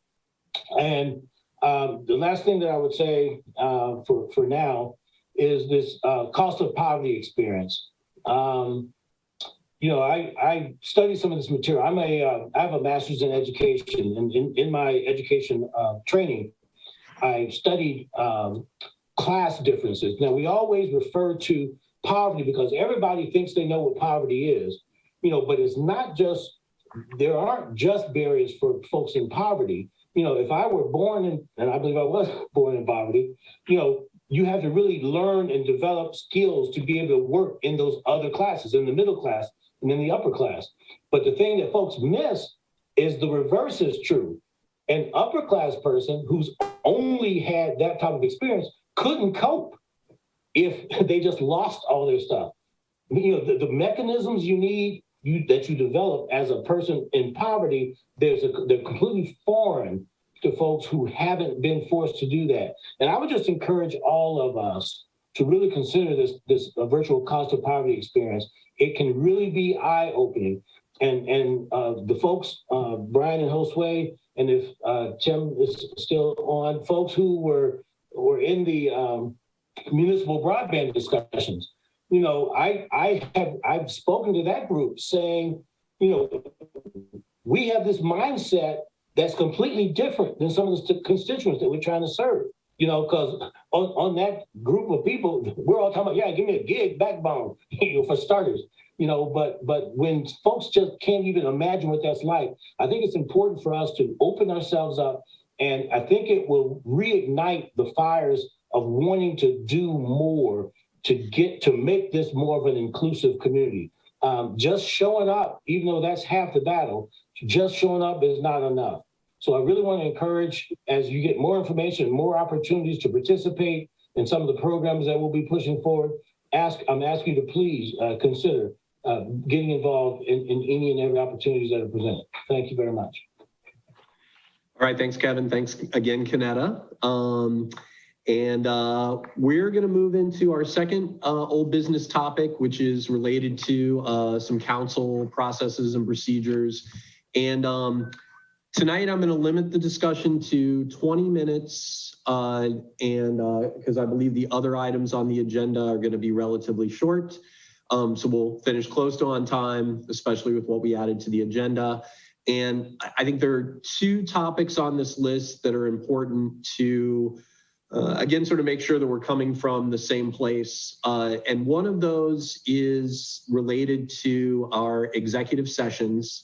And I want to make sure that we're on the same page about, you know, what the law is regarding confidentiality. If there are some different perspectives on that, I want that to be fleshed out as well. But I think maybe a starting point is, Brianne, if you can kind of just highlight, you've provided documents in the past about this, what your perspective is, or what you feel the law's perspective is, and then we can kind of discuss from there. Sure. Generally speaking, as far as executive sessions go, the Ohio Ethics Commission has a very good primer on why councils are permitted to adjourn to discuss matters and keep them confidential. Any records that are produced or read or distributed during that executive session may still be subject to the open records law. However, when we're talking about personnel issues, purchase of property, if we go into executive session because this is a matter that should be kept confidential, then council members are prohibited by ethics law from disclosing what they learn in those executive sessions outside the parameters of the meeting, unless they get the permission from the rest of council in an open meeting to do things like waive an attorney-client privilege or discuss the parameters of a real estate transaction. So that's the long and short of it, is that the default for executive session is treat it as it's confidential. Now, we may need to say as we adjourn to executive session at every time why it's confidential, but we should treat executive session discussions as confidential. Okay.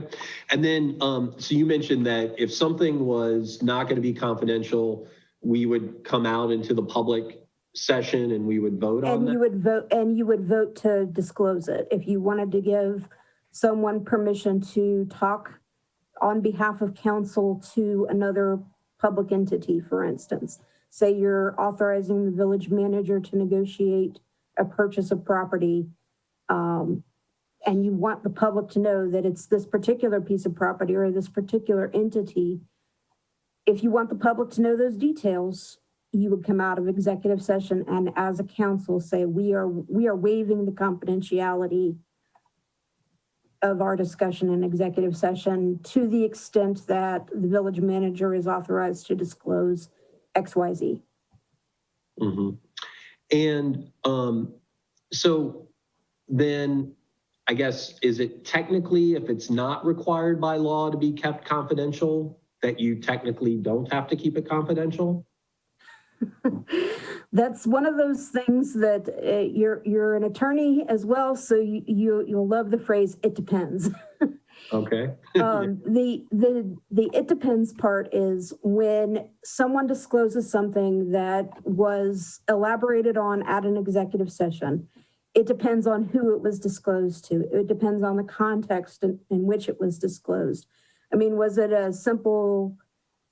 We talked about that at executive session, and that's the end of it. Well, the fact that we had an executive session as a council is a matter of record. It's part of the minutes. So again, it's context as far as what is violated of the law. That's anything that a council member learns that they disclose outside the parameters of the executive session to the point where they're using it for their own personal benefit, or they're acting in a manner contradictory to what their obligations are as an elected official. Again, this goes into the conflicts of interest and why the Ethics Commission has put out this primer on executive session. And then if you violate that confidentiality, what's the punishment, if any?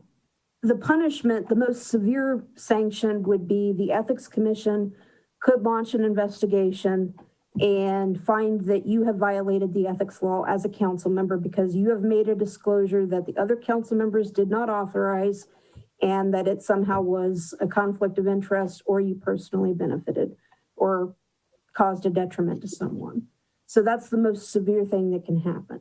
As far as what we have within our code, we have standards for council members with respect to civility, but we do not have incorporated in our code, unlike some other charter municipalities, any mechanism for saying we're going to censure a council member because they did something improper. If we wanted to do that at some point, that would be up to council to codify that and make that something to where it would be just like other legislative entities, a reprimand or a censure or a progressive disciplinary sort of function. Okay.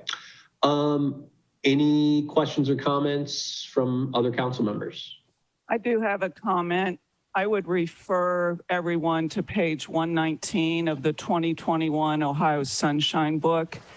Bullet point says, quote, discussions in executive session are not automatically confidential, comma, but other confidentiality rules may apply. So it depends on what's being, my understanding as an attorney and having just recently gone through a 3-hour sunshine training with an assistant Ohio Attorney General, I don't recognize Brianne's advice on every point she mentioned. So my understanding, particularly related, for example, real estate, often it's not confidential because there's some rule against it, like attorney-client privilege or a personnel rule. It's usually confidential because the third party wants it to be confidential. If they go out of that executive session and say, hey, we're going to develop land on the south side of Yellow Springs, there's nothing preventing them from doing that. So so you always have to ask, what other rule prevents the disclosure of that information outside of executive session? So it has to be some other rule. So that's the question you always have to ask. That's my understanding of the law that I certainly intend to follow. Thank you. That other rule is always going to be section 10203 in terms of disclosure and using information outside the parameters of the executive session without authorization. I think it's circular. Okay. So, can I, Brian, mind if I just, I guess please. My attitude, I think it's, I don't know if we should say it every time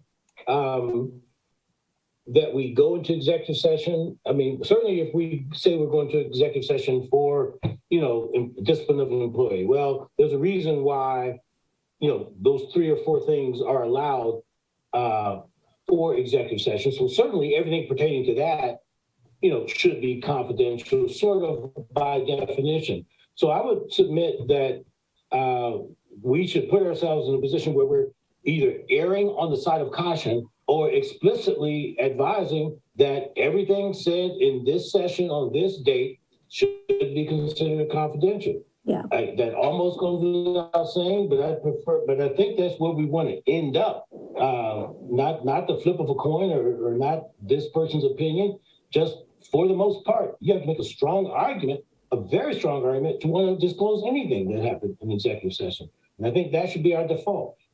Thank you.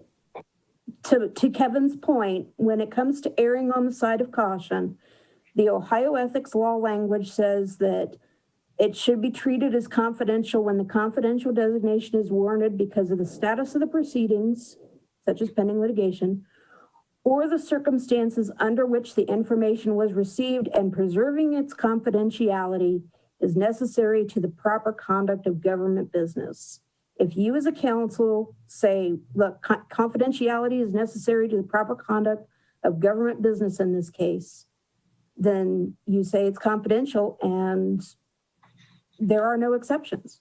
It's up to you as a council to say, we want to keep it confidential. Here's why. Okay. Marianne, Lisa, any comments, questions? Okay. So the other topic that I wanted to flesh out a bit, it's something that's come up, but we've never talked about it since I've been on council, and it's related to what do we expect of a council liaison? And particularly, I wanted to focus on Planning Commission, because I think with a lot of our other commissions, they are not quasi-legislative, so they're certainly different. And I have understood over the years that there are different understandings about what council liaison might mean. And so I wanted to, I guess, maybe start off by saying, and we had some things in the packet from Brianne, that several jurisdictions that we had examples from have been very specific about the role of a council liaison. And some of those jurisdictions have also decided that council liaisons should not vote because they can essentially double dip. They get a chance to vote on something at Planning Commission, and then when it comes to council, as it often does, they can also vote at council table. So there are a variety of things that have been issues in Yellow Springs. Our council liaisons are voting members of all our commissions. And I guess for me, I hadn't thought about this too much because I think of the words meaning that you are representing council in that role. But again, I can see with Planning Commission that that could be a little bit more challenging to decipher or to discern. And I guess I wanted to make sure that, again, we're at least understanding each other, if not coming from the same place, about what the expectations of that role is. So I'm going to stop there. I know, Laura, you had shared just general thoughts, but we hadn't really discussed it. So I don't know if you want to kind of jump in and talk about your thoughts as far as a Planning Commission liaison. Well, you know, I think it's a made up term. Because if you look at our law, there is no, I think it's just been a informal cultural thing. You could just say it's the planning, or it's the council member who has been assigned to fill that slot, which is a statutory and charter slot, okay? There are two roles to Planning Commission members. One is their quasi-judicial hat. In the quasi-judicial hat, they're supposed to be fair and impartial and only judge on the merits of the application and not on any other considerations, except what's in the law. So in that regard, let's say, for example, council's sentiment was that we love TGLs. We love them, you know. But if the law said, but we're only allowed so many, you know, am I expected as liaison to vote for it, even though the law says not? You know, so there are legal parameters as well as the quasi-judicial function that I really, whoever's sitting in that seat and that function cannot think one iota about what Brian, Marianne, Kevin, and Lisa would do. You have to judge it on its merits. So in that sense, if liaison means I have to think about what all of council would do, I don't. On the legislative side, I think that's more appropriate to think, well, where the political wind's going and what does council want to do politically. I think that's appropriate, but that's also hard to do. But so I'm not sure what we want liaison to mean, but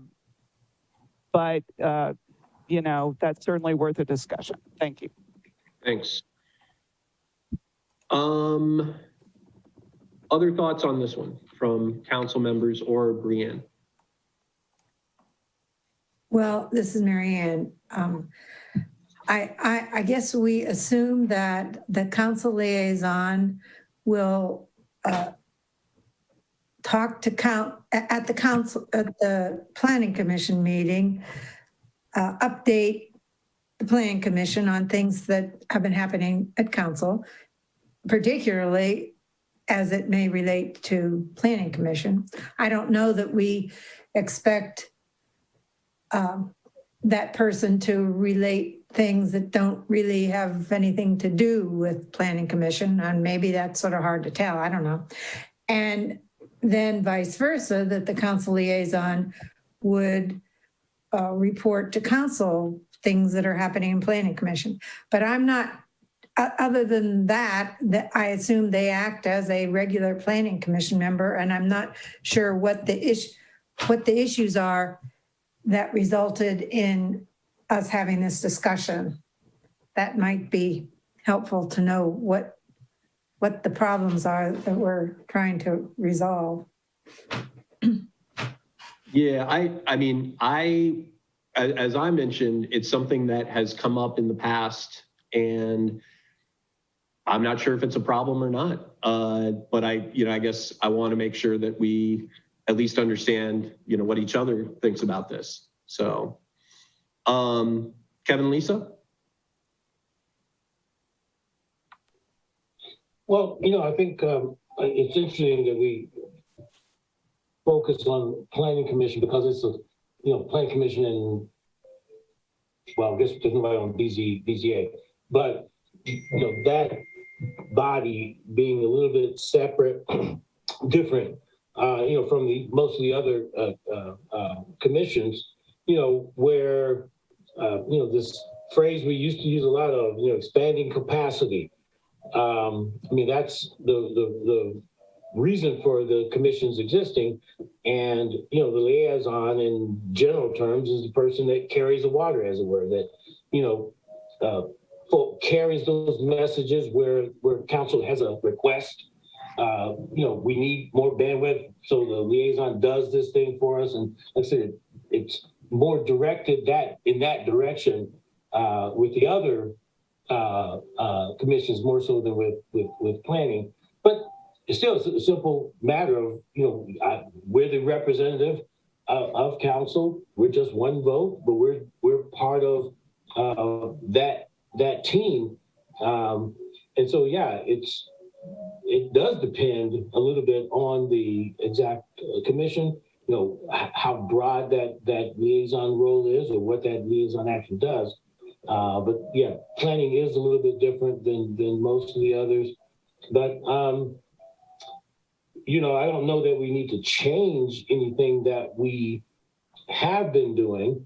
We've tried to establish rules of engagement, as it were. And I think if we just follow the rules consistently, we wouldn't be having this conversation. Okay. Lisa? Yeah, I mean, in my council work, I haven't felt concerned about being a voting member.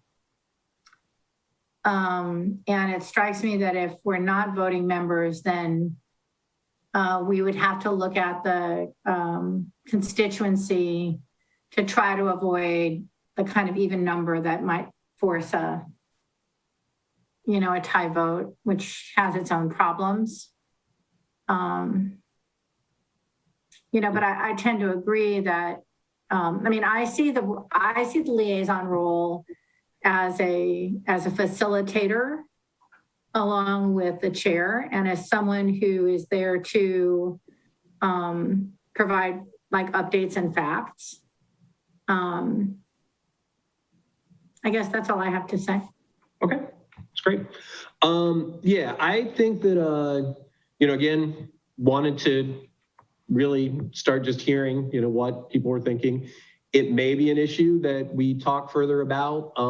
I guess, a couple things that I heard that I think are important as well are, one, those updates and that back and forth communication is really important.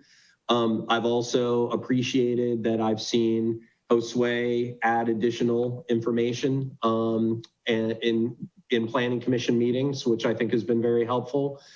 And I liked Laura, how Laura characterized it as, I would think those are all the things that we would all do is, as a council member, we'd make a decision based on the law if that was required of us. And then we would also understand the policy of this body and how that directs things.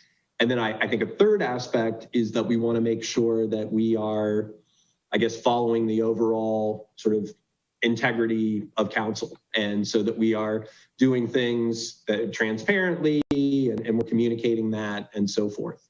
So not necessarily a problem, but definitely wanted to make sure that we talked about it because I think we do have some different perspectives on it.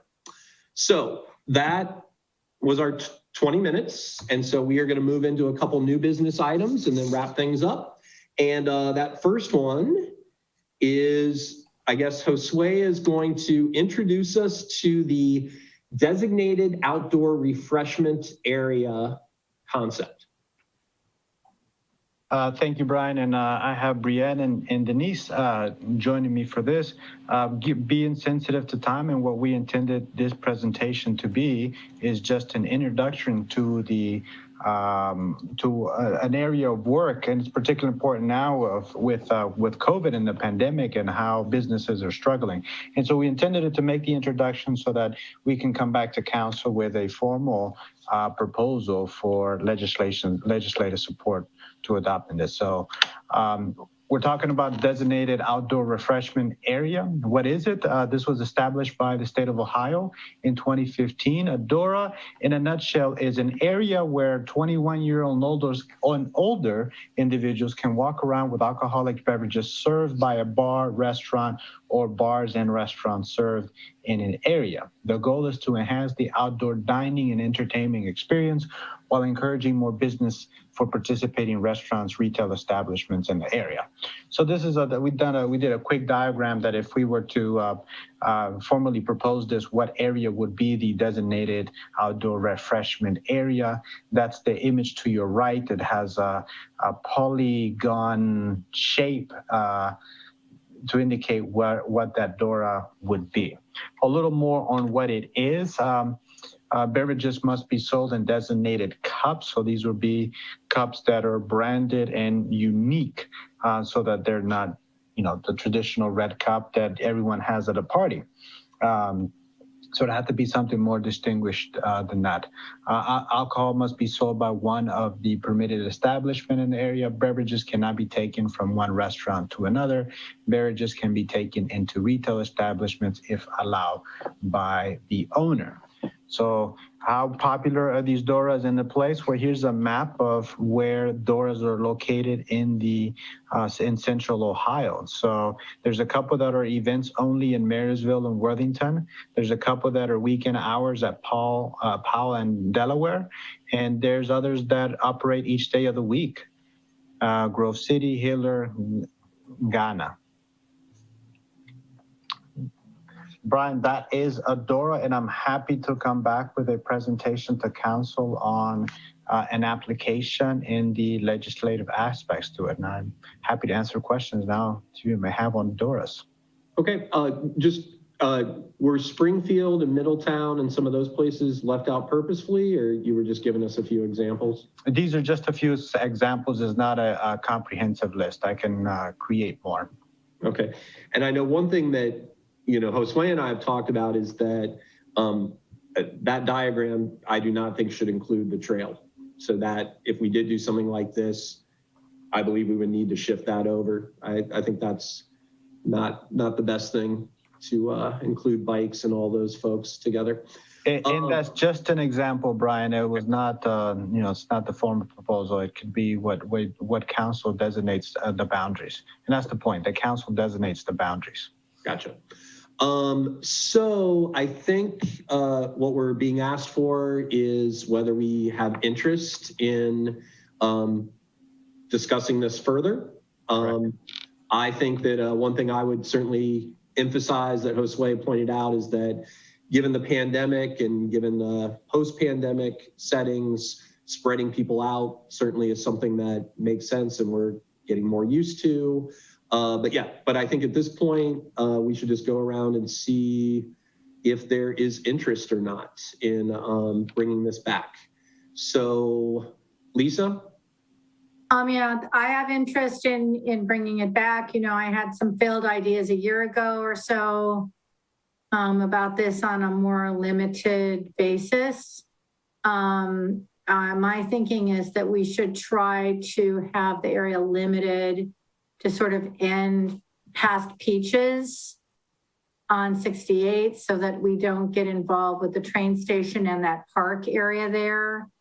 I'm leaning towards weekends only, and I would want to hear from Chief Carlson about any potential risks that he sees to community members, visitors, increase in drunk driving, that sort of thing.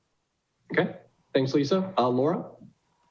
Yeah, I mentioned this a long time ago, maybe a year ago, that I thought we should look into it. And I'm more interested in hearing from, like, for example, the village or city manager in Springfield, like how that's worked out for them in terms of some of the things Lisa mentioned.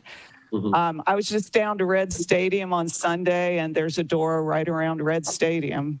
You know, I've run into them in a number of places, and honestly, I can't tell much difference from any other day. Now, not necessarily there on a weekend at 10 o'clock at night, but I think it's a really great idea. I think especially if we somehow find spaces for more outdoor dining that can be designated, that people can bring their drinks out. Like if we had a tent on our grounds in the Bryan Center, if people wanted to bring food and their drink there. Now, Brian, and let's talk about the trail. Like maybe we can find out in some of these other communities how that's working. I don't necessarily see it as a problem, people walking on the trail down to from point A to point B with a DORA cup. But, and on that diagram Josue just showed, if you don't do the trail, then you have to change that diagram so people from the brewery can come into the downtown. Right, and we did figure out the village actually owns the land right next to the trail on the other side of the fence along where the old lumber yard used to be. So we could not only make that a pathway, but also set up picnic tables and do other cool stuff. Okay, thank you. But yeah, I think we should discuss it. I love the idea of getting the city manager from Springfield to talk to us. Mary Ann? I have mixed feelings. Okay, bringing it. Okay. And Kevin? Yeah, thank you. So yeah, I think I'm in favor of it, just maybe on the weekends only, just for starters, so that it doesn't get too out of control. But Josue, on the cup, well, two things. Signage, although I guess we want to be careful about putting up too many signs, but you know, just making sure folks know where the boundaries are, however we do that. I think we need to be careful with that. And then on the cups, does every establishment have their own branded cup, or is it one DORA cup that, okay, good, great. I think that's a great idea. Nice moving forward. Looking forward to seeing and hearing more as we discuss it further. All right, great. And yeah, I also would like to bring it back. This is something that I thought about as we've, needed more space. And so look forward to the discussion. Thank you. Okay. Need anything else from us, Josue? No, I got the cues. We'll come back with an application and legislation for this. Excellent. So our other piece of new business, a nice one. I think most of us know or knew Ed Dressler, and one of the things that is really amazing about Ed that not everybody knows is that he really had this vision of the nation's largest paved trail network. He didn't know it would grow that large, I think, but his vision, it really underscores sort of why we have the Little Miami Scenic Trail that connects into 360 other miles plus of paved trail. And one of the things that has been raised by several folks is how we could honor him.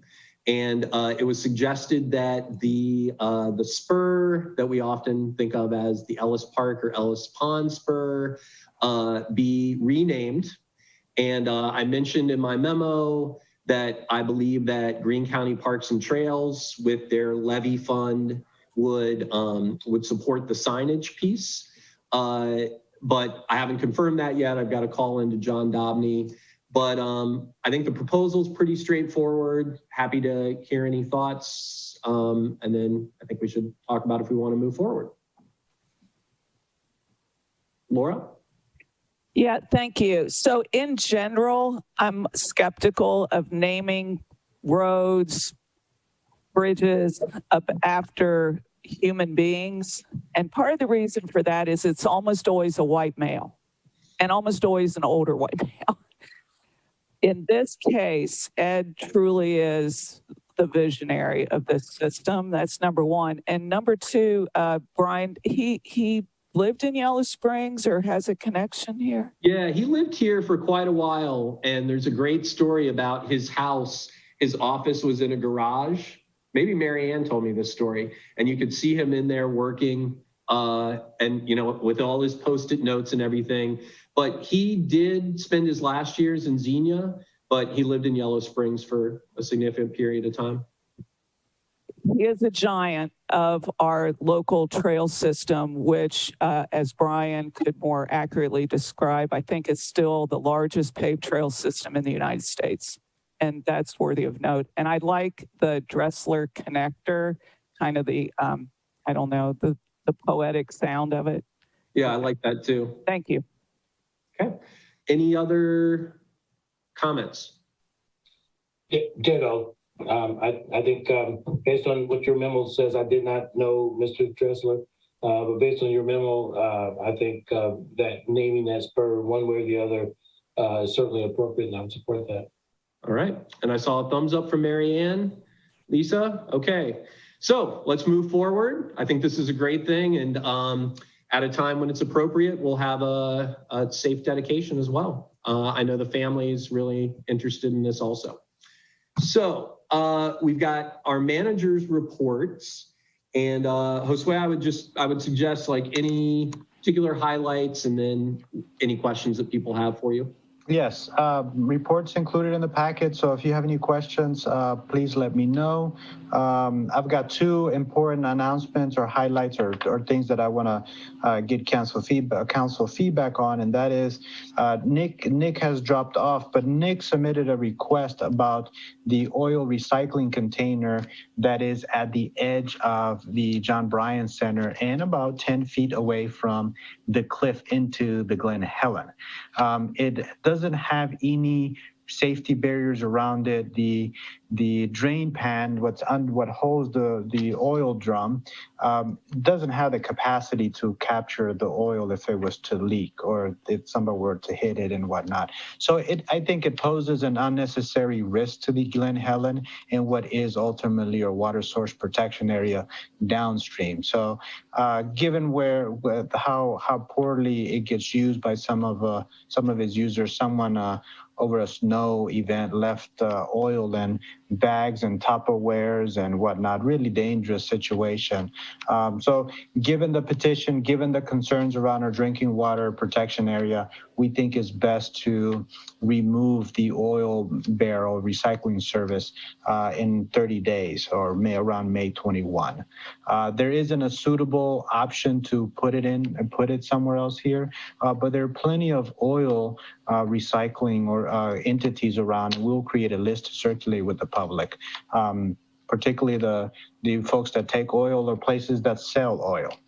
So we want to put that out, and if council has any heartburn about this, I'm interested in knowing. I vetted it through the Environmental Commission and their support of us removing it from the site.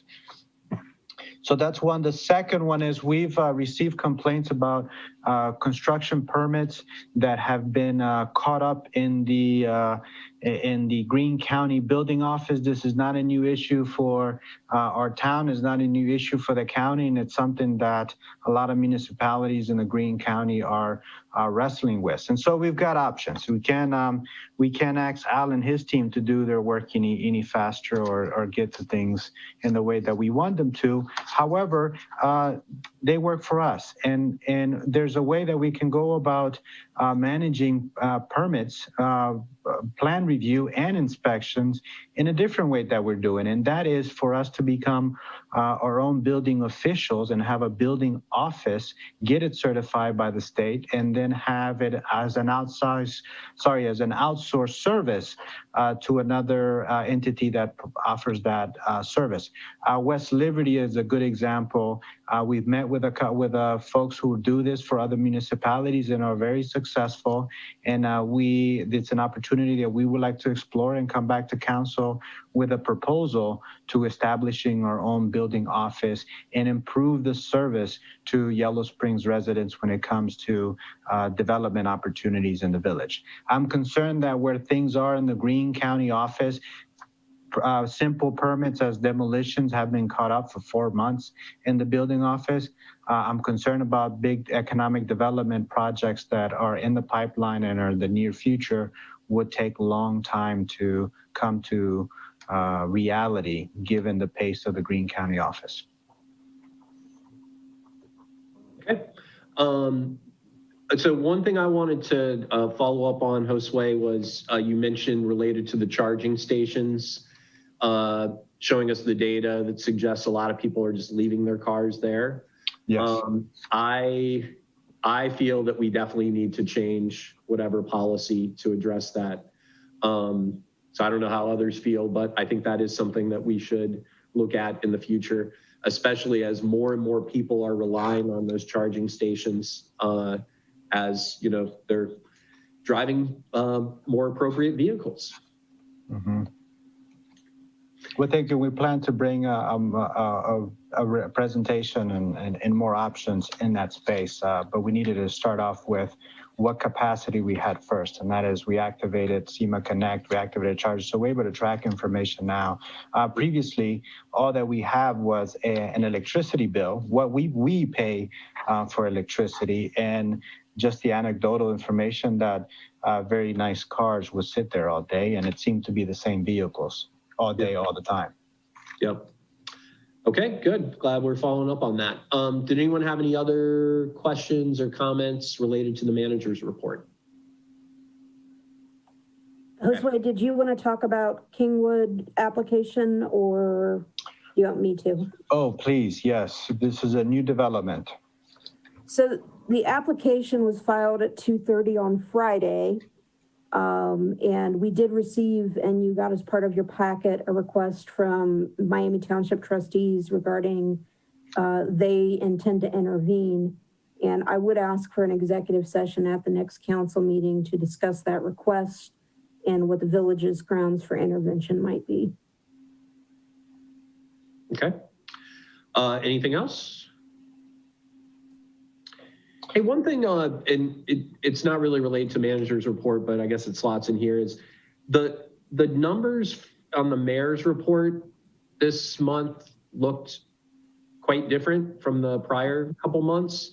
And it made me think that it might be good when possible to add a little sort of blurb about some of those changes.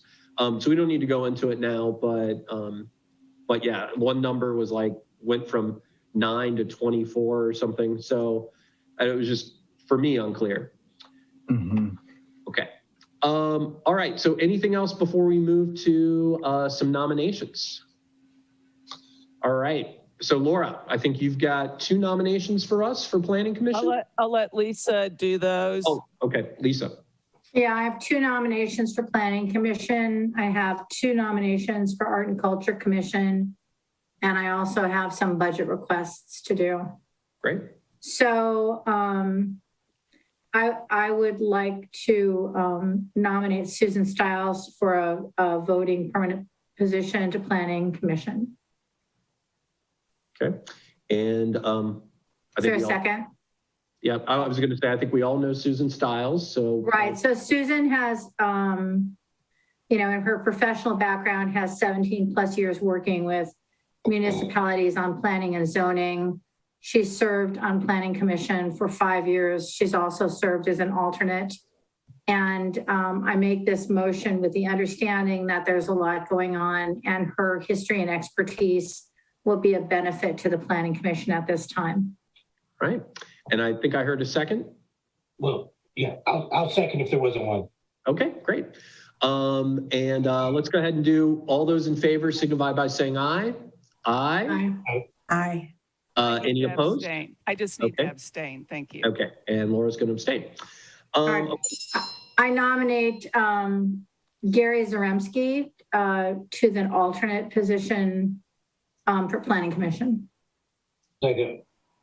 So Gary's been an extremely active community member for many years. He's got a tremendous amount of engineering and project management experience. I'm confident he'll be an excellent alternate and will quickly come up to speed with the business and protocols of Planning Commission. All right. And I know he is super excited. He's already watched a couple meetings and has a million questions and ideas. Okay, so all those in favor signify by saying aye. Aye.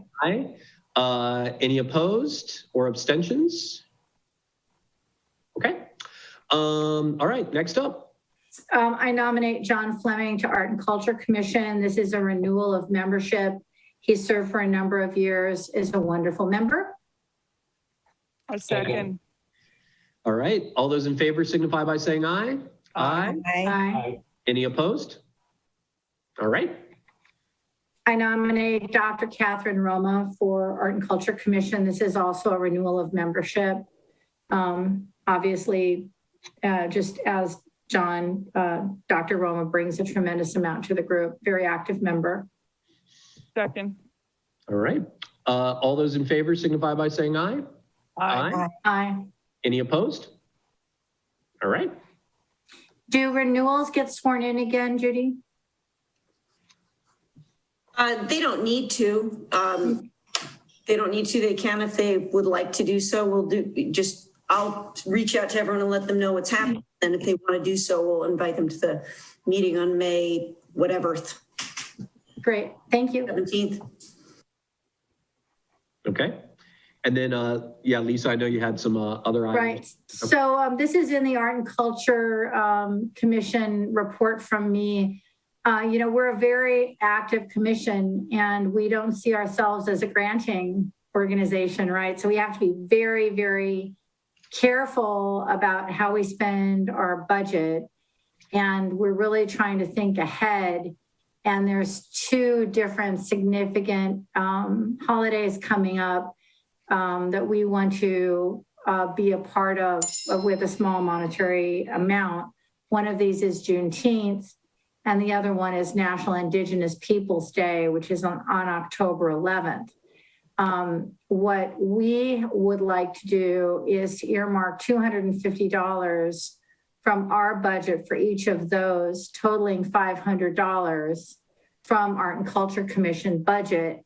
For Junteenth, we'll be in touch in terms of what we can do that would help the overall coordination. But one thing that's been discussed is a 5x7 card that would have an art, you know, our art on it to help promote whatever happens.